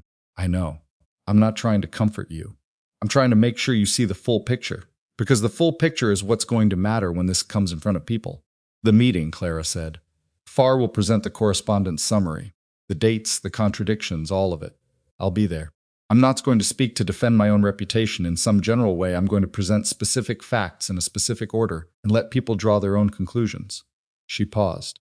But I need the people in that room to not have already decided before they walk in. I know 6 women in this town who received letters from him, Clara said. I will speak to every one of them before that meeting. I'm not asking you to campaign for me. I'm not campaigning for you, Clara said. I'm angry. She folded the summary back along its creases with crisp, precise movements. There is a substantial difference. Amelia left the hardware store 20 minutes later and walked back toward where Wyatt had the wagon, and the cold hit her face and she let it, just for a moment, just to feel something clean and simple after the tangled calculations of the last hour. She could. She had the documents, she had the timeline, she had Clara Marsh's very specific anger working in her direction. She had Farr, and the upcoming meeting, and the letter sent to the Farrells. What she didn't have was Hutchins stopped in his tracks. Not yet. He was still in Blackwater, still making his rounds, still building his case with the people who had 3 years of goodwill stored up for him, and 2 weeks of Amelia Carter laid against it. She found Wyatt by the wagon, talking to a man she didn't recognize, older, sun-weathered, with the particular bearing of someone who'd spent decades making decisions about animals and weather and ground. They were talking in the quiet shorthand of men who'd done business together for a long time, and when Amelia came around the corner, the conversation didn't stop abruptly, but it did shift. Miss Carter, Wyatt said, this is Herb Connolly. He runs the Flying C, north of town. Connolly looked at her with the frank assessment of a man who'd already heard something and was deciding what to do with it. Miss Carter, he said, I hear you've had an interesting week. You could call it that, she said. Heard Hutchins was out at Bennett's place yesterday. He wasn't being aggressive about it, just stating it, seeing what she did with it. He came to make an offer, she said. Return passage to Ohio and I'd leave the whole matter behind. Connolly looked at her. Would you tell him no? He looked at her for another moment. Then he glanced at Wyatt and said, She seems like she means it. She generally means what she says, Wyatt said. Connolly tilted his hat. I've known Dale Hutchins for 2 years, he said. I've sold him some cattle. We've had a drink at the saloon. I didn't think much of him one way or the other. He paused. But I've got a friend in Jefferson County who had a property dispute last year that came out of nowhere. Cost him 6 months and a lawyer's bill he's still paying. He looked at Amelia directly. Someone filed a challenge on a deed transfer based on paperwork that shouldn't have existed. The challenge eventually collapsed, but by then the damage was done. Amelia went very still. Did anyone connect that to a specific person? She asked. Connolly shrugged, a careful non-committal movement. Not officially. Unofficially, he stopped. There were names mentioned. She wanted to ask directly if Hutchins was one of them. She didn't, because she didn't want to put words in his mouth, and she didn't want to look like she was building a case on rumor. Would your friend be willing to speak to a lawyer named Gideon Farr? She asked. Connolly looked at her steadily. I'll write to him, he said. He touched his hat again and walked away down the street, unhurried, like he'd stopped to discuss nothing more significant than cattle prices. Amelia stood for a moment watching him go. Did you arrange that? She asked Wyatt. I mentioned this morning that we'd be in town, Wyatt said. Herb Connolly is at the feed store every Friday. She looked at him. I didn't tell him what to say, Wyatt said. That was him. She thought about that. About the Jefferson County property dispute and the challenge that had collapsed, but not before causing damage. About the name that had been mentioned unofficially, that Connolly hadn't said aloud. The shape of Hutchins's history was getting clearer. Not just one scheme, a pattern. A man who'd been doing this long enough to have left damage behind in multiple counties, careful enough to have stayed just outside of anything that could be officially attached to his name. Until now, we need to get the letter to the post, she said. They got the wagon moving. The letter to the Farrells was in her bag, sealed, ready. Farr had a connection in Jefferson County through the lawyer's network he'd mentioned. Connolly was going to write to his friend. Hutchins had been in Blackwater 3 years and had built careful ground. She had been here 9 days and had 14 letters, a lawyer's summary, the specific anger of Clara Marsh, a neighboring rancher's useful Friday habit, and a land recorder's date stamp that put the Ohio filing before the first word of any correspondence between herself and Dale Hutchins. The wagon moved down the main street. She sat straight and did not look at the hotel, where she knew Hutchins was probably watching from a window, calculating, adjusting, trying to understand how a woman who'd arrived with 43 cents in a broken suitcase had become a problem of this particular size. She could have told him. She'd had years of practice making something out of nothing. It wasn't talent. It was just what you learned when nothing was what you were given, and she wasn't done yet. The letter from Ohio arrived on a Tuesday, 11 days after Amelia had sent hers. She knew it was important before she opened it. The handwriting on the outside was precise and formal, the kind that came from someone who'd been educated by people who believed penmanship was a moral virtue. The return address was a law office in Holmes County. She stood at the kitchen table and held it for a moment before she broke the seal, because she'd learned that some moments deserved a second of preparation before they became something you couldn't take back. Hattie was pretending to be busy with the stove. Noah was outside with one of Wyatt's ranch hands, a quiet young man named Cass who had taken to letting the boy follow him around during morning chores with a slight baffled tolerance of someone who had never spent time around children but was finding it less terrible than expected. Amelia opened the letter. It was from the Farrell family's lawyer, 2 pages, dense, specific. She read it standing up and then sat down and read it again. The Farrells had been fighting the property challenge for 6 weeks before her letter arrived. Their lawyer had been working with incomplete information. They knew the challenge was fraudulent. They could feel the fraudulence of it, but they couldn't locate the original mechanism. The documentation Hutchins had filed showed a technical overlap between the Farrell deed and an adjacent land transfer that their lawyer had been unable to disprove because the transfer records in question had been the word the lawyer used was obscured, not destroyed. Obscured. Filed in such a way that cross-referencing them required access to multiple county offices and a degree of patience that most lawyers billing by the hour were reluctant to extend. What Amelia's letter had given them was the specific parcel, her 80 acres, the actual source document that Hutchins had been attempting to obtain and manipulate. With that piece identified, their lawyer had been able to go back to the original survey records and demonstrate that the boundary overlap Hutchins was claiming was a mathematical impossibility given the actual coordinates. The documentation Hutchins had filed relied on measurements that didn't correspond to any survey conducted in that county in any decade. The challenge was going to collapse. It hadn't yet. Legal processes moved at their own pace and didn't hurry for anyone. But the lawyer wrote with the confidence of a man who could now see the finish line. At the bottom of the second page, in slightly less formal language that suggested the lawyer had let himself relax. For a moment he'd written, "The Farrell family wishes me to convey their profound gratitude to Miss Carter. They would also find it useful, when the matter comes before the county recorder's office for final review, if Miss Carter could provide a certified statement from a Montana attorney confirming the timeline of events and the nature of Mr. Hutchins's contact with her. Such a statement, attached to the formal challenge dismissal, would create a permanent record that could be relevant if similar schemes emerge in connection with Mr. Hutchins in other jurisdictions." Amelia set the letter down. A permanent record. That was the phrase. She turned it over in her mind and felt something settle that had been restless for 2 weeks, not resolution, not yet, but the sense of structure becoming visible underneath the chaos. A permanent record meant that whatever Hutchins did next, wherever he went after Blackwater, there would be something attached to his name in an official record that couldn't be waved away, or reframed, or blamed on a woman with a missing latched suitcase. She picked up the letter and went to find Wyatt. He was at the barn, working on something mechanical with one of the stall doors that had apparently developed a problem with its latch, which Amelia found faintly comic, given the state of her own luggage, but kept to herself. He looked up when she came in, read her expression. She was getting the sense that he'd become fairly accurate at reading her expressions, which she hadn't decided how she felt about, and straightened up from the latch. She gave him the letter without preamble. He read it the same way Farr had read the correspondence summary, carefully without rushing, all the way through before he said anything. "The challenge is collapsing," he said. "Their lawyer seems confident. He wants a certified statement from Farr. I'll go this afternoon." She took the letter back, folded it along its original creases. "The meeting is in 4 days. I think we should tell Farr about this letter before then. It changes what he can say." "It changes a lot," Wyatt agreed. "It means that when Hutchins stands up in that room and tries to make this about my reputation, about whether I'm a trustworthy woman, there's now an Ohio lawyer prepared to say in writing that my information directly led to the exposure of a fraudulent property challenge." She paused. "That's not a desperate woman making accusations. That's a documented chain of events." Wyatt was quiet for a moment. He had a habit, she'd noticed, of letting the silence do some of the work rather than filling it immediately. It had irritated her at first, in the way that unfamiliar habits sometimes did. Now she found it easier to be around than people who filled every gap with noise. "He's been busy," Wyatt said. "Hutchins?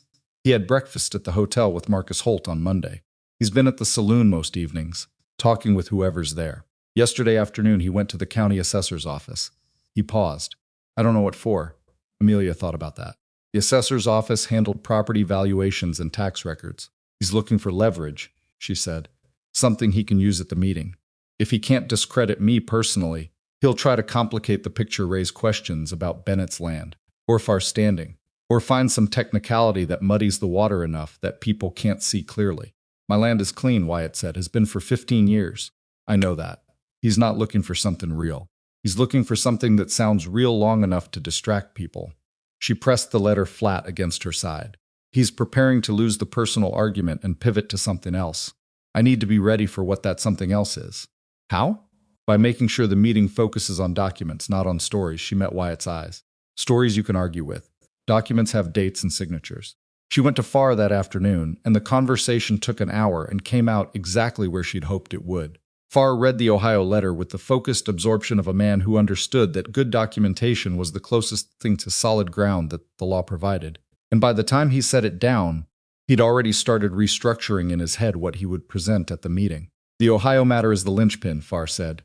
Everything else, the letters, the timeline, the telegram, those establish what he did to you. The Ohio challenge establishes that what he did to you was part of a broader pattern, and that it caused real harm to a real family. He looked at her. That's the difference between a personal dispute and a matter of public record. Can you present it that way at the meeting? I can present the facts, he said, which, if arranged in the right order, tell that story without my needing to editorialize. He paused. There's one more thing I'd suggest. What? Herb Connolly wrote to his friend in Jefferson County.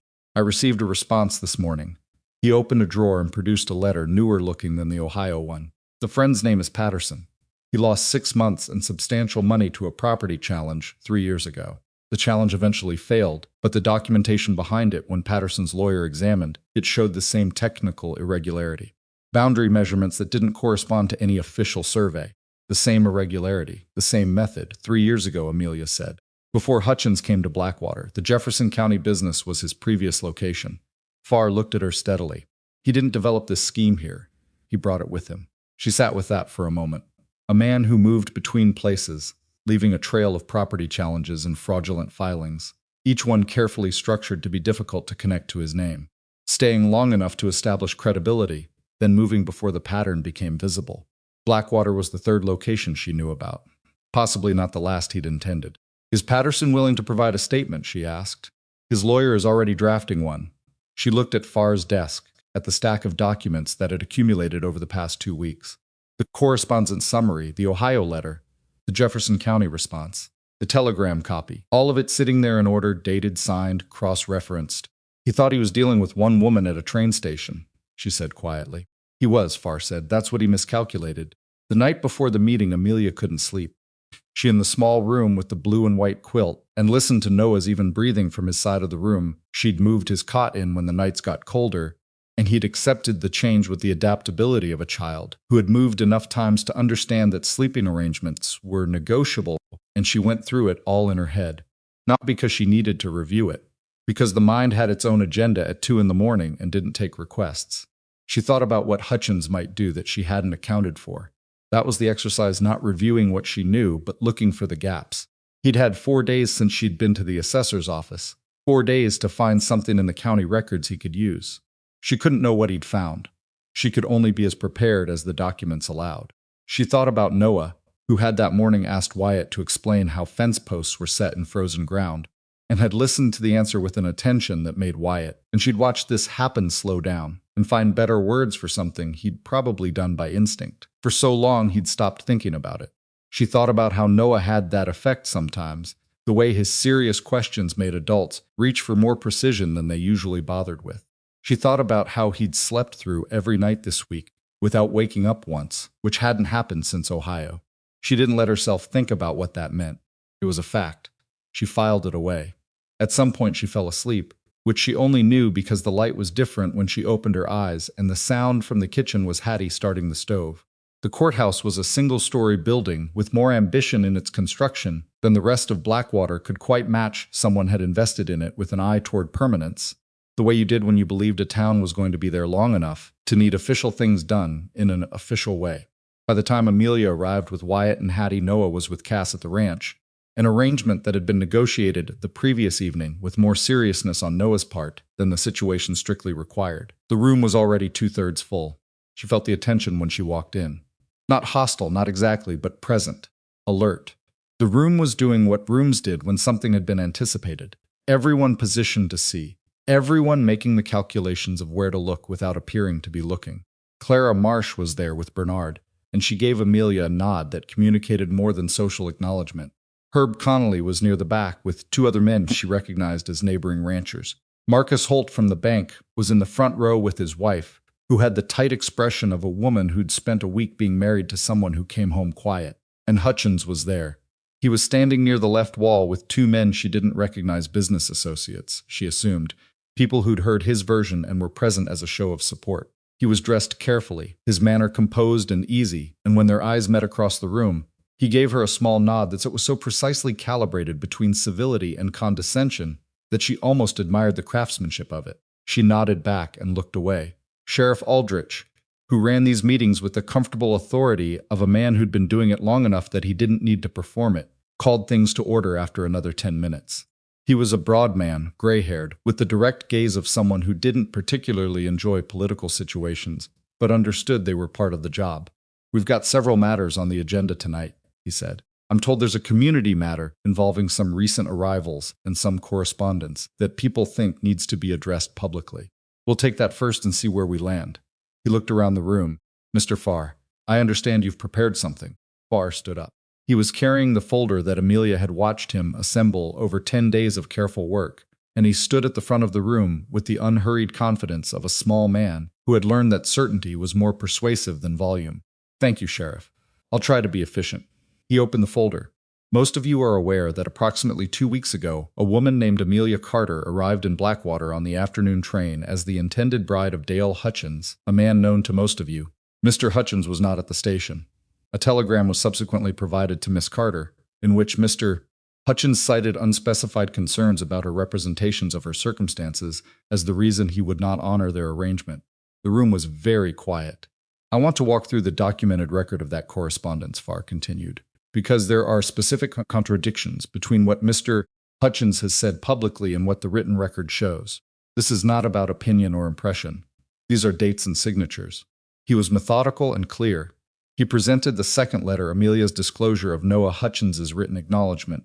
He presented the telegram date against the arrival time of the train. He presented the gap, the weeks during which Hutchins had been writing to women in Blackwater to seed doubt about Amelia while simultaneously assuring Amelia in correspondence that all was proceeding well. She watched the room as he spoke. She watched Marcus Holt's expression shift from the careful neutral of a man who'd chosen a side privately and was waiting to see which way the wind went to something more uncomfortable. She watched Clara Marsh's husband, Bernard, who had sat in the store's back room throughout everything, absorb the timeline with the look of a man who was doing the arithmetic and arriving at an answer he didn't like. When Farr reached the Ohio matter, the room's quality of attention changed. It went from the focused listening of people, following an argument, to something quieter and more serious, the listening of people who were beginning to understand that the thing they were hearing was larger than they'd thought. Farr laid it out cleanly, the Farrell property challenge. The filing date, 6 weeks before the first letter between Hutchins and Amelia. The documentation Hutchins had sought to obtain and why. The letter from the Farrell family's lawyer confirming that Amelia's information had been instrumental in exposing the fraudulent filing. And then and here Farr paused, just briefly the way a skilled presenter paused, before a significant point, the Jefferson County matter. Patterson's statement. The same method 3 years earlier, in the county where Hutchins had previously established himself before coming to Blackwater. The silence in the room had a specific texture now. Not the silence of people waiting for the next thing, but the silence of people absorbing something they wished they didn't have to. Hutchins moved. Not much, a slight repositioning near the left wall, but she noticed it. "I'd like to say something," he said. Aldrich looked at him. "You'll have the floor in a moment, Dale." Farr finished. He closed the folder and sat down. He had taken 22 minutes, which she knew because she'd watched the clock on the wall above the sheriff's desk. Hutchins came forward. He was still composed. She had to grant him that. A less disciplined man would have shown more by now. But his face was still carrying the version he'd prepared, reasonable, regretful. The expression of a man who had been unfairly treated and was too dignified to show his full hurt. "I appreciate Mr. Farr's presentation," he began, and his voice was even measured. "I want to be clear that I have respect for this community and for the process of airing concerns publicly. But I think several things have been mischaracterized, and I'd like to address them." He went through it carefully. He acknowledged the letters hard to deny, given that Farr had quoted from them directly. He reframed the timeline of the telegram as a separate matter from his reasons for withdrawing from the arrangement, which he characterized as concerns that had developed over several months. He acknowledged knowing people in Blackwater before Amelia's arrival, but described it as normal courtesy, making sure his intended would be received with warmth. He did not address the Ohio matter directly. He circled around it twice without landing on it, which Amelia thought was the most revealing thing he did, in 20 minutes of very careful talking. As for the Ohio property matter, he said finally, and she felt the room lean forward slightly, I'm not going to speak to allegations made by a woman who has a clear interest in discrediting me. What I will say is that my business dealings have always been conducted within the law, and I'm happy to have any of them examined by the appropriate authorities. He let that sit for a moment. Happy to have them examined. The phrasing of a man who knew that appropriate authorities moved slowly, and that slow was as good as never. Then Amelia stood up. She hadn't planned to, or rather she had planned for it as a possibility and had told herself she'd wait for the right moment, and this was the right moment, and her body knew it even before her mind had finished the sentence. Mr. Hutchins, she said, and her voice was steady enough that she was quietly grateful. You said you're happy to have your business dealings examined by appropriate authorities. I want to make sure you know that process has already begun. He looked at her. The room was absolutely still. The Farrell family's lawyer has made a formal request to the Holmes County Recorder's Office for a full investigation of the documentation filed in support of the property challenge. That request names you specifically as the party who filed and references the correspondence summary that Mr. Farrs presented tonight. She kept her voice level. Additionally, Gideon Patterson in Jefferson County, who lost 6 months and considerable money to a property challenge 3 years ago, using documentation methods identical to those used in the Farrell matter, has provided a sworn statement to Farr's office describing the circumstances of that challenge. Something happened in Hutchins's eyes. Not visible to most of the room, probably. But she was looking directly at him, and she saw it a very precise recalculation. A man adjusting his understanding of how much she knew and how she knew it, and what it meant for the position he'd built. Those are serious allegations, he said. His voice was still controlled, but a register lower. They're documented facts presented through legal counsel, she said. I'm not making allegations. I'm telling you in this room what's in writing with dates and signatures. She paused. You came to this town 3 years ago and built something here.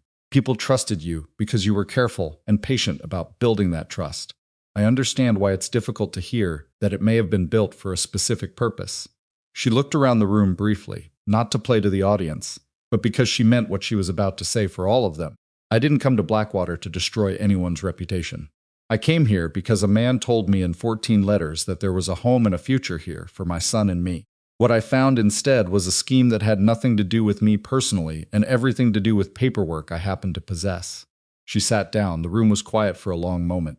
Then Marcus Holt, from the front row, said in a careful, deliberate tone, Dale, I think we need to have a more detailed conversation about some of the business matters we've discussed. It was not an accusation. It was something worse. For Hutchins, it was a public withdrawal of confidence, politely delivered, from the most financially significant person in the room. One of the 2 men who'd come in with Hutchins near the left wall quietly moved away from him, not dramatically. Just a step, and then another, until he was standing next to someone else entirely, and the association had been dissolved without a word. Hutchins stood in the middle of the room and absorbed all of this with the stillness of a man who knew that the moment had turned and was calculating what the next 24 hours required of him. He said, I'll be happy to speak with you, Marcus, and there was almost nothing in his voice. After the meeting outside on the courthouse steps in the cold, Clara Marsh came up beside her and said, That was well done. Wasn't done yet, Amelia said. The Ohio investigation is still in process. He can still try to... He's leaving, Clara said. Amelia looked at her. I overheard him telling one of his men after the meeting. He's going to say he has business in Helena that requires his attention. He'll make it sound temporary. Clara looked at her steadily. He won't come back. Amelia was quiet for a moment. Leaving doesn't fix what he did in Ohio or Jefferson County. No, Clara agreed, but the statements are already filed. Farr's record is already made. Wherever he goes with that attached. She paused. It's not everything, but it's something he can't take back. Amelia looked out at Blackwater's Main Street, which was lit in patches by the lanterns hanging at intervals along the storefronts. A town that had looked, 3 weeks ago, like a place she was going to have to fight her way through. It looked different now, not easier, not simpler, but more like a place with texture. A place with Clara Marsh in it, and Gideon Farr, and Herb Connolly's useful Friday habits, and Hattie who talked to the cat and had an inexhaustible supply of peppermint sticks. I'm staying, Amelia said. It came out quieter than she expected. I know, Clara said, like it wasn't even a question. I'll see you Thursday. She walked back toward her husband, who was waiting at the bottom of the steps with the expression of a man who had spent 2 weeks watching his wife do something he hadn't fully understood and had arrived at the conclusion that it had probably been the right thing. Wyatt came out of the courthouse behind her, along with a small cluster of ranchers, who dispersed gradually into the dark. He stopped beside her on the steps and looked out at the same stretch of street. "Holt's going to pull his business from him," Wyatt said. "I heard. That's not nothing. In terms of practical consequences." "No," she agreed, "it's not nothing." They stood there for a moment in the cold. She could see their breath. Somewhere down the street, a door opened and closed and spilled warm light onto the board sidewalk for a second, before it went dark again. "You didn't need me in there," Wyatt said. "No," she said. "I know. He stopped, slightly awkward in the way that people who were generally not awkward sometimes became when they were saying something they meant. "I wanted to be there." She looked at him. In the lantern light, he was harder to read than usual, the shadows doing their work.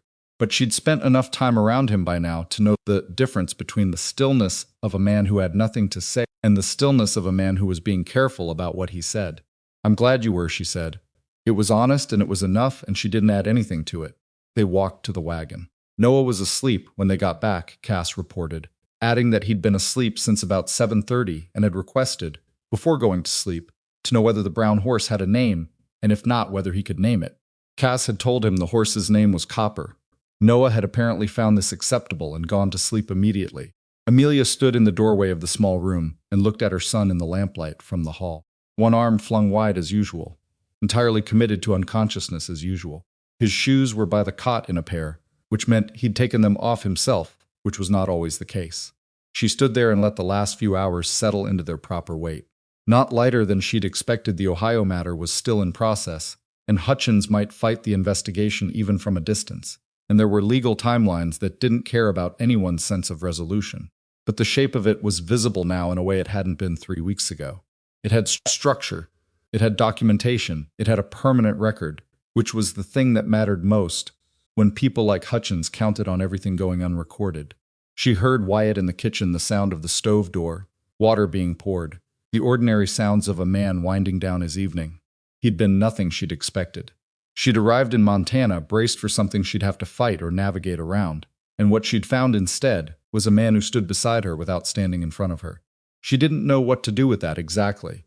She only knew that it was different from anything she'd had before, and that different required time and care to understand properly. She turned from Noah's doorway and walked to the kitchen. Wyatt was at the table with 2 cups, which meant he'd heard her coming, or assumed she'd come, or both. She sat down. The coffee was exactly the right temperature, which meant he'd made it a few minutes ago. She didn't say anything about that. "The hearing in Ohio," she said. "When it concludes," Farr said, "the dismissal could include a formal notation of the fraudulent filing and its source." "That's a good outcome," Wyatt said. "It's the best outcome available," she agreed. "It's not the same as the Farrells not having had to fight it.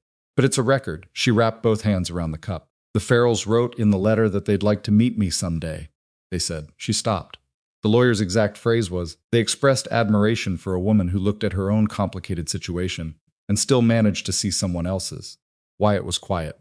"I don't know that I deserve that," she said. "I was largely motivated by self-preservation. Understanding the Ohio scheme helped me understand what Hutchins had done to me. I wasn't purely altruistic about it." "Does it matter?" Wyatt said. "The outcome is the same. It matters to me," she said. "I don't want credit for things I did for mixed reasons." He looked at her for a moment. "You know what I've noticed about you?" She raised an eyebrow. "You hold yourself to a standard most people reserve for their enemies." He said it simply, without judgment, just as a thing he'd observed. "You're harder on your own motives than you'd be on anyone else's." She sat with that. It wasn't untrue. She knew it wasn't untrue, which made it harder to dismiss. "It's a habit," she said. "From years of having to know exactly where I stood on my own ground, because I couldn't rely on anyone else's accounting." "I know," he said. Outside, the Montana cold pressed against the windows. The ranch was quiet in the way that working land went quiet at night, not empty, but settled. Something out there moved in the dark, probably one of the horses shifting in the barn. The stove ticked. "I want to write to the Farrells directly," she said. "Not through their lawyer. Something personal." "You should," he said. "I want Noah to read it too when he's older. I want him to understand that what happened this month wasn't only about us being threatened. It was about what you could do with that threat if you were willing to look past the part that was about you." She paused. "I don't know if that's a lesson that lands for a 5-year-old. Give him a few years," Wyatt said. She almost smiled. "Yes." They sat in the quiet for a while. It was the comfortable kind of quiet, the kind that had earned itself. Outside, whatever had moved in the dark was still again, and the stove burned steadily, and Blackwater went about its nighttime business with no particular interest in what was happening in Wyatt Bennett's kitchen. Amelia drank her coffee and thought about permanent records and feral land, and a boy who wanted to name a horse that already had a name. And somewhere underneath all of that, quieter than the rest, she thought about what it meant to stay somewhere, to actually stay. Not because you had no choice, not because it was the next step in a plan, but because the place had begun, somewhere in the last 3 weeks, to feel like something that could hold the weight of a life. She didn't say any of that. But she sat at the table, in the kitchen, with her hands around the cup, and she didn't leave. And the not leaving was its own kind of answer to a question neither of them had asked yet. Dale Hutchins left Blackwater on a Wednesday morning, which was 3 days after the courthouse meeting and 9 days before the Holmes County Recorder's Office issued its formal ruling on the feral property challenge. He left quietly. That was the thing about men like Hutchins: they didn't storm out, didn't make scenes, didn't give anyone the satisfaction of a visible defeat. He settled his hotel bill, loaded his bags onto the stage, and rode out of town with the composed bearing of a man who had pressing business elsewhere and had simply decided that elsewhere was where he needed to be. Clara Marsh's husband Bernard saw him go and told Clara, who told Hattie, who told Amelia over the breakfast dishes with the same flat matter-of-fact tone she brought to everything. Amelia washed a plate and said, "Good." Hattie says, "It's not finished." "I know," Amelia said, "but he's gone." That was true, and it mattered. Because a man working a scheme needed proximity to keep all the pieces moving. And without proximity, the pieces he'd set in motion here had no one tending them. The stories he'd seeded around town were already losing their shape, not dramatically, not all at once, but the way stories did when new information made them feel thin. People didn't announce that they'd changed their minds. They just stopped repeating the old version. What remained was the legal architecture, and that would take the time it took. Farr had sent the certified statement to Ohio 2 days after the courthouse meeting. Amelia had written to the Farrells directly, not through their lawyer, as she'd told Wyatt she wanted to, and the letter had taken her 3 drafts, and a long evening, because it was hard to know how to write to people whose crisis you'd stumbled into accidentally, and whose gratitude felt larger than what you'd actually done. She'd eventually settled on honesty. She told them what she'd known, and when she'd known it, and what had led her to write. She didn't frame it as heroism because it hadn't been. It had been a woman trying to understand what had been done to her, and in the process of understanding that, finding that someone else had been hurt worse. She sent the letter and went to bed and slept 8 hours, which was the most she'd slept in one stretch since Ohio. November came in cold and serious, the way Montana always announced its intentions, not gradually, not with warning, but as a statement of fact that left no room for negotiation. The mountains to the west turned white in a single week, and the sky went the particular flat gray that meant business, and the ranch shifted into the rhythms of serious winter preparation that left no one idle from before dawn until well after dark. Amelia had been at the Bennett Ranch for 6 weeks by the time the first real snow came. She had not discussed whether she was staying. The question hadn't been asked directly, and she hadn't offered an answer directly. And somehow the days had accumulated without the matter being formally resolved, which meant that, practically speaking, it had been resolved in the only way that mattered by the weight of actual days spent in a place. She cooked breakfast before Hattie got up 3 mornings a week, which Hattie had stopped pretending to find unnecessary. She'd taken over the mending entirely, not because anyone asked, but because she was good at it and it needed doing, and she didn't like owing more than she was giving. She'd written 4 letters for ranch hands who needed to communicate with family and couldn't manage written English well enough to feel confident about it, a service that had emerged quietly and become something people expected without anyone making an announcement about it. Noah had named all 6 horses. Copper already had a name, as Cass had explained, but Noah had supplemented it with what he called a real name, which was a separate category from working names that the horse apparently needed. Copper's real name, Noah had decided after serious deliberation, was Edmund. The others followed. Hattie had pointed out that the horses didn't know their real names. Noah had looked at her with a patience that should not have been possible in a 5-year-old and said that knowing something and knowing something were different things. Hattie had repeated this to Wyatt at dinner with an expression that Amelia had come to recognize as the closest Hattie got to delight. Wyatt had looked at Noah for a moment and then said, "He's not wrong," and gone back to his food. She thought about that moment sometimes, about the small ordinary texture of it, the dinner table, the horses with their real names, the way Noah said things that opened up small gaps of unexpected depth in the conversation, and then went back to eating without noticing what he'd done. She thought about how, in Ohio, those moments had existed too, but they'd always had a shadow behind them. The knowledge of precariousness. The calculation that ran underneath every ordinary thing, measuring how long it could last. The calculation was still there. She didn't think it would ever go entirely. But its weight had changed, and she was learning to set it down more often, to let the ordinary thing be just the ordinary thing for a while, before picking the calculation back up. The letter from the Farrells came in the first week of November. It was from Thomas Farrell himself, the father, she gathered, the man whose land had been the specific target. He was in his 60s, his handwriting suggested, though she couldn't have explained exactly why handwriting conveyed age. It was slow and deliberate, and the letters were large. A man who wrote carefully because he didn't write often, and when he did, he meant to say exactly what he said. He thanked her. She'd expected that. What she hadn't expected was the paragraph in the middle of the second page where he said that he wanted her to know something, not because it changed anything, but because he thought she should know it. He'd found out about Dale Hutchins through the investigation. Not just what Hutchins had tried to do to the Farrell land, but what he'd done before Jefferson County, and a situation in western Pennsylvania 2 years before that, where a family had lost a challenge but never understood why, and another in Missouri before Hutchins had headed west at all. 5 situations that Farrell's lawyer had been able to identify. Maybe more that no one had connected to him, because each time he was careful enough to leave before the pieces came together. He had been doing this for at least 7 years, possibly longer. Thomas Farrell wrote, "I don't know what kind of man thinks that way, Miss Carter. I don't know what the inside of that looks like.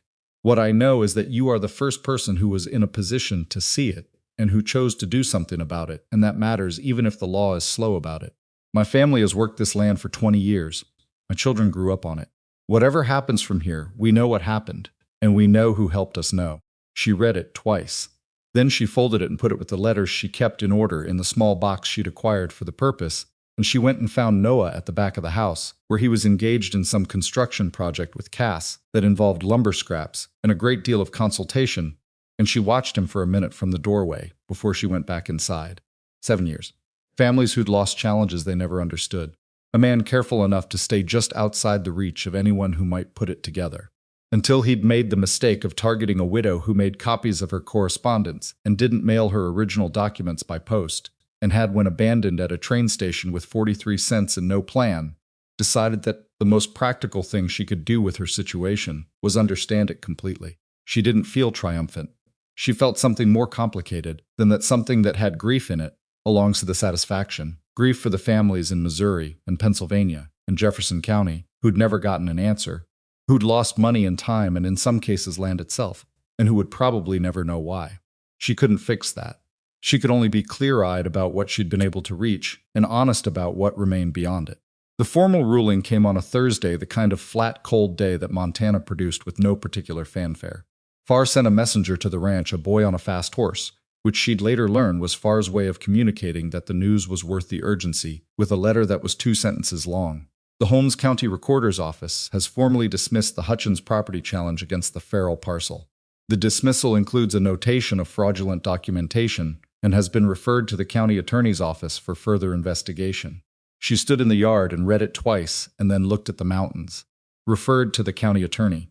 That meant it wasn't finished. An investigation was not a conviction. And a county attorney in Ohio was a long way from a man who'd already left Montana and could be in any of 3 territories by now. She knew that. She held it without letting it flatten what the dismissal actually meant, which was that the Farrells' land was secure, and the fraudulent filing was on permanent record, and Dale Hutchins was now a named party in an active investigation, rather than a careful man who'd always stayed just outside the light. Whatever happened next, he'd lost the darkness he'd operated in for 7 years. That was real. She went inside and told Hattie, who said good, in the same tone Amelia had used when she'd heard he'd left town, and then went back to what she was doing, which was Hattie's version of celebration. She told Wyatt at dinner, setting the letter beside his plate without ceremony. He read it, set it down, and looked at her across the table. "How does it feel?" he asked. It was a question she hadn't expected from him. He tended toward the practical, what comes next, what do you need, what needs doing. The asking of how something felt was a different kind of question, and she sat with it for a moment before she answered. "Like it's enough," she said. "Not everything I wanted, but enough." He nodded. That was enough of an answer for both of them. Noah, who had been eating with the focused energy of a child who'd been outside in the cold all afternoon, and was now applying himself to dinner with athletic seriousness, looked up from his plate. "Is something good happening?" "Something good finished happening," Amelia said. Noah processed this. "So it's done?" "The most important part is done." He looked at her with those careful eyes. Then he looked at Wyatt. Then he looked back at his food and said, "Good. in a tone that was so precisely Hattie that it took all of them a moment, and then Hattie, from the stove, made a sound that was unmistakably a laugh, which was a sound so rare that Cass, passing through the kitchen doorway, stopped and looked around as if trying to locate the source. The question finally happened in December, on a Sunday, which was the one day the ranch moved at a different pace, not slower exactly, but with a different quality of attention, the way a river moved through a wider channel. The work was still there, but there was more room around it. Wyatt had ridden out that morning to check the northern fence line, which a stretch of bad weather had been threatening, and came back at noon to find Amelia in the barn, doing something she'd taken to doing when she needed to think, brushing copper, who tolerated it with the patience of an animal that understood it wasn't entirely necessary, but wasn't going to complain about the attention. He unsaddled his horse and began rubbing him down in the next stall, and they worked in parallel for a while without talking, which was comfortable in the way that shared silences in a place became comfortable over time. "The fence?" she asked. "Fine, one post loose, but Cass can reset it tomorrow." "Good." The horses breathed. The barn had its own warmth, generated by 6 large animals and good construction, and the cold outside didn't get in much past the door. Noah had been here earlier. She knew she could tell by the way Edmund's forelock had been carefully arranged, which was a thing Noah did when he visited that the horse submitted to with remarkable good grace. "I want to say something," Wyatt said. He wasn't looking at her. He was working the brush along his horse's shoulder in long, even strokes, and he had the look of a man who had decided to say something and was committed to it, but was taking his own pace about the delivery. "All right," she said. "You've been here 2 months." 2.5, she said. She wasn't correcting him, just being precise. 2.5, he agreed. "And in that time what I've watched," he stopped, started again. "I've had this ranch for 15 years. I've run it alone for most of that. Not because I chose it exactly, more because the right situation didn't." He stopped again. He was better with actions than with this kind of navigation, and they both knew it. "What I'm trying to say is that this place is different with you in it, with Noah in it. And I'm not sure I knew what different was supposed to feel like until it was already here." Amelia kept brushing. She was listening, and she was also managing the feeling that had come up in her chest, which was complex enough that she needed something to do with her hands. "I'm not going to offer you a position," he said, and there was something almost wry in it, "'cause you'd tell me where I could put a position. And I'm not going to tell you that you need me, 'cause you don't. And I knew that the week you were here.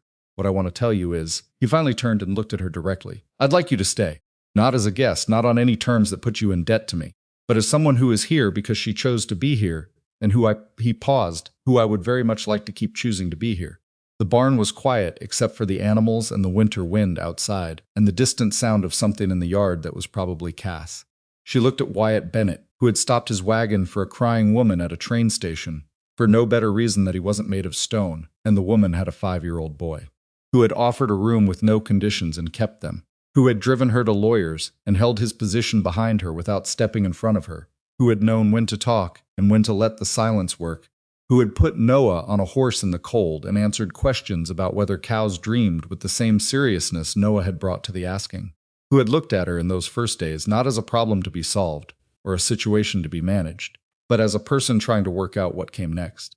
She wasn't going to tell him she'd known this was coming.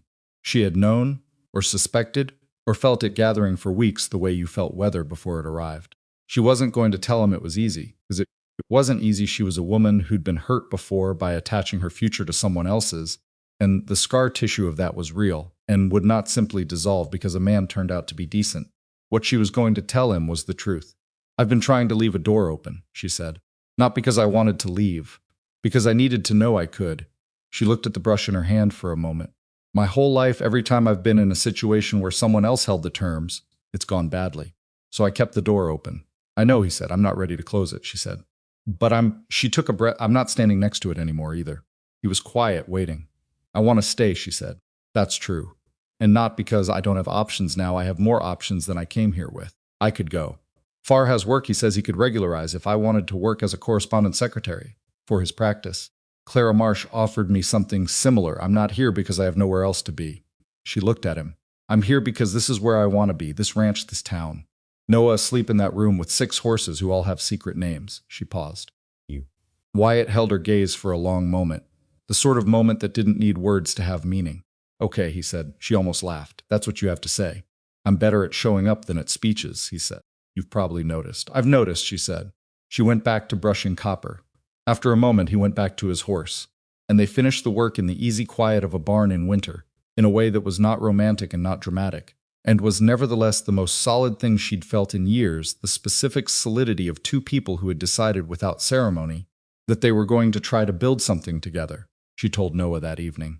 Not the full complexity of it, because he was 5 and some complexity required years before it made sense.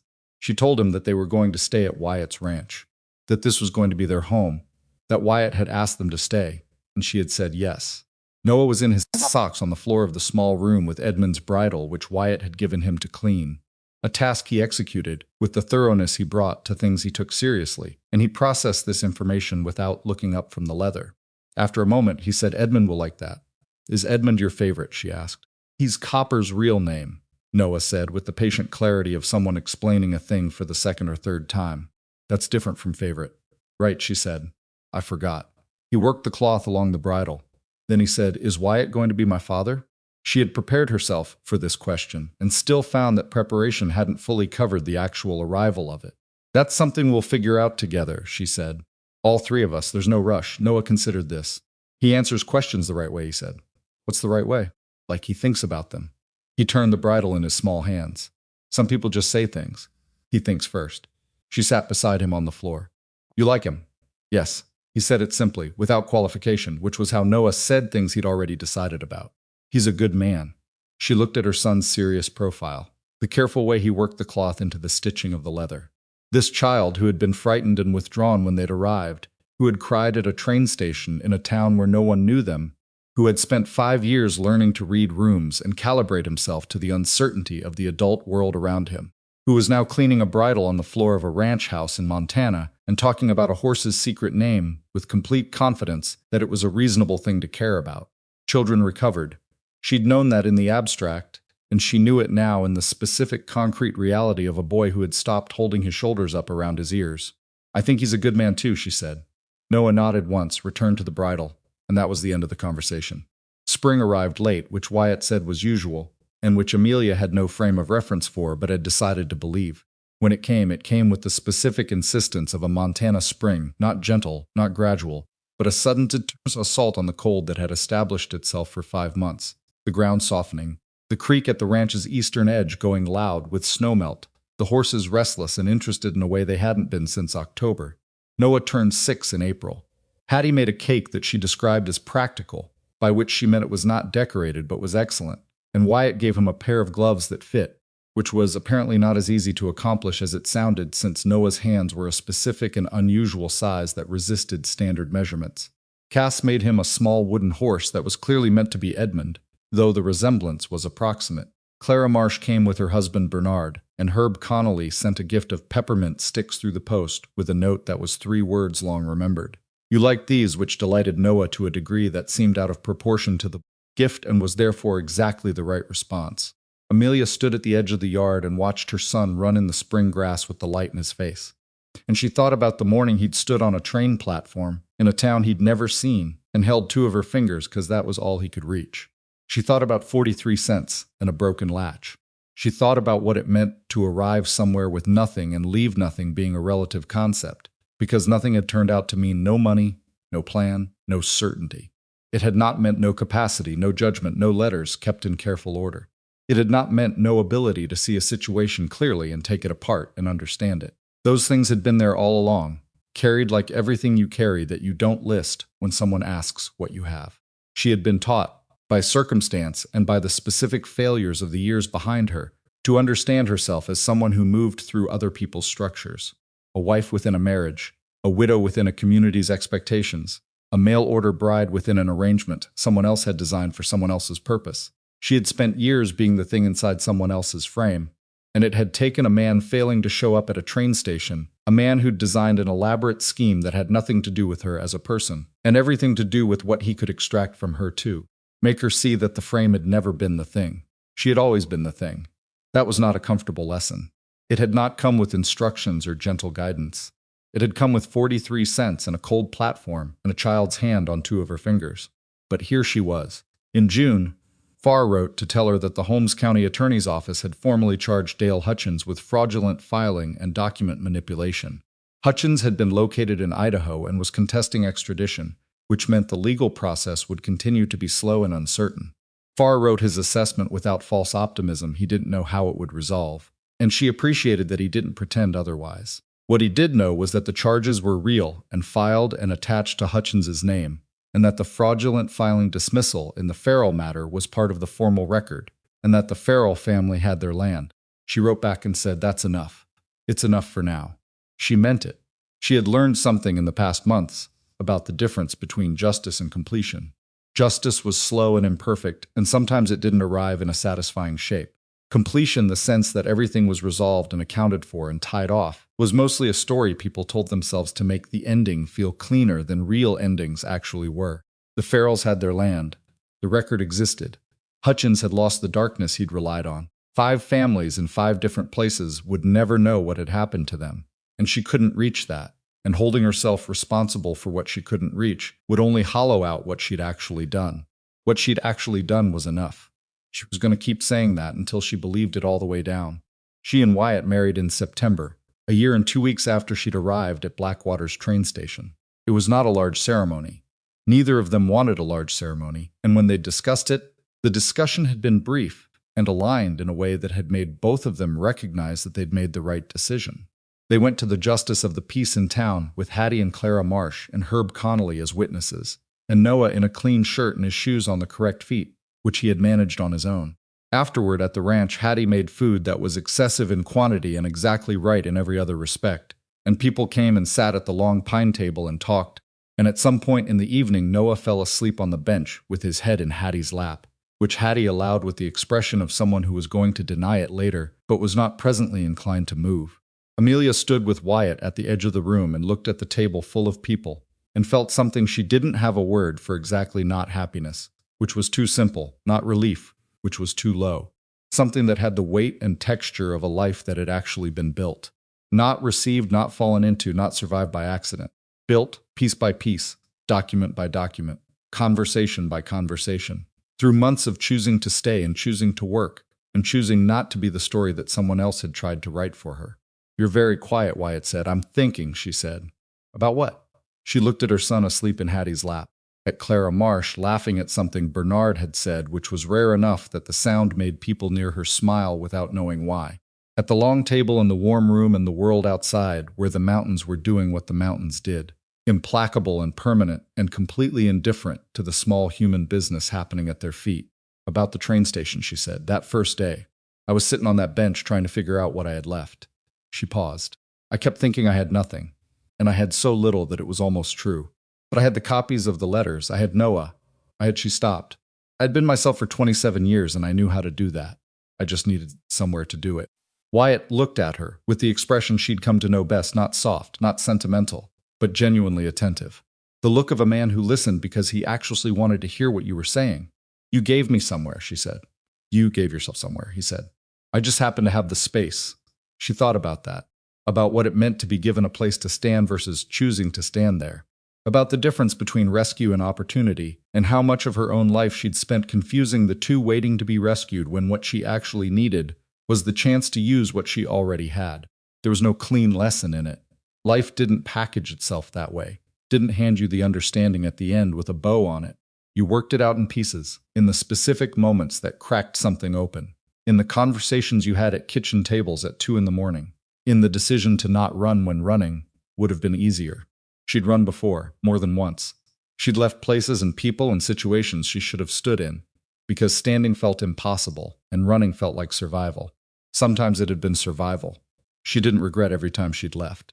But she understood now, in a way she hadn't before, that there was a difference between leaving because you needed to, and leaving because you were afraid that standing would be too hard. She wasn't afraid of standing anymore. Or she was sometimes. But the fear had a different quality. It wasn't the fear that stopped her. It was the kind you could carry and keep moving with. Noah shifted in his sleep, muttered something that sounded like Edmund but might have been anything, and settled again. Hattie didn't move. Hattie almost never moved when a child was sleeping on her, which was information Amelia had catalogued and found privately illuminating about the woman she'd initially taken for entirely unsentimental. People were different from their surfaces. She'd known that in the abstract, But she knew it now, in the particular in Hattie's stillness, and Clara Marsh's very specific anger, and Herb Connolly's useful Fridays, and a justice of the peace who'd done his job that morning with genuine warmth that he probably didn't think showed. She'd arrived in a town where she knew no one. She knew these people now. Not all of them, not completely, not without friction or misunderstanding. But in the real way, the way you knew people you'd been in something difficult with and come out alongside. That was also a kind of home. The people who knew what you'd been through because they'd watched it happen and hadn't looked away. Outside, the September dark came down over the mountains and the ranch, in the town of Blackwater, Montana. And inside the long room, the people at the table talked, and the fire burned. And a boy with his shoes on the right fetless his cheek against the arm of a woman who wasn't his grandmother, but who had. Never once suggested he treat her as anything less. Amelia Carter, Amelia Bennett now, which was still a name she was getting used to, trying it on in small moments, stood in the room she'd built herself into and breathed in the ordinary, complicated, imperfect beauty of it. She thought, I did not get what I came here for. She thought I got something I didn't know how to ask for, because I didn't know yet that it was possible. That was the thing about roads you didn't choose. Sometimes they ended somewhere better than the destination you'd planned. Not because some force arranged it that way, not because the universe was fair or symmetrical, or rewarded the people who deserved rewarding. The road didn't care. The road was just the road. But you were the one walking it. And what you did with your feet, what you carried in your hands, who you decided to be when you arrived somewhere unexpected with nothing but your own history and your own judgment, that part was yours. That had always been yours. Nobody could take the letters you'd kept in careful order. Nobody could take the boy asleep in the next room. Nobody could take the ground you'd stood on and refused to leave. She reached over and took Wyatt's hand, which was large and rough and warm, and he held hers without looking away from the room, because he was a man who didn't need to make a moment into a performance to understand what it meant. And the fire burned, and the people talked, and the mountains stood in the dark outside with their complete and indifferent permanence. And Amelia was home.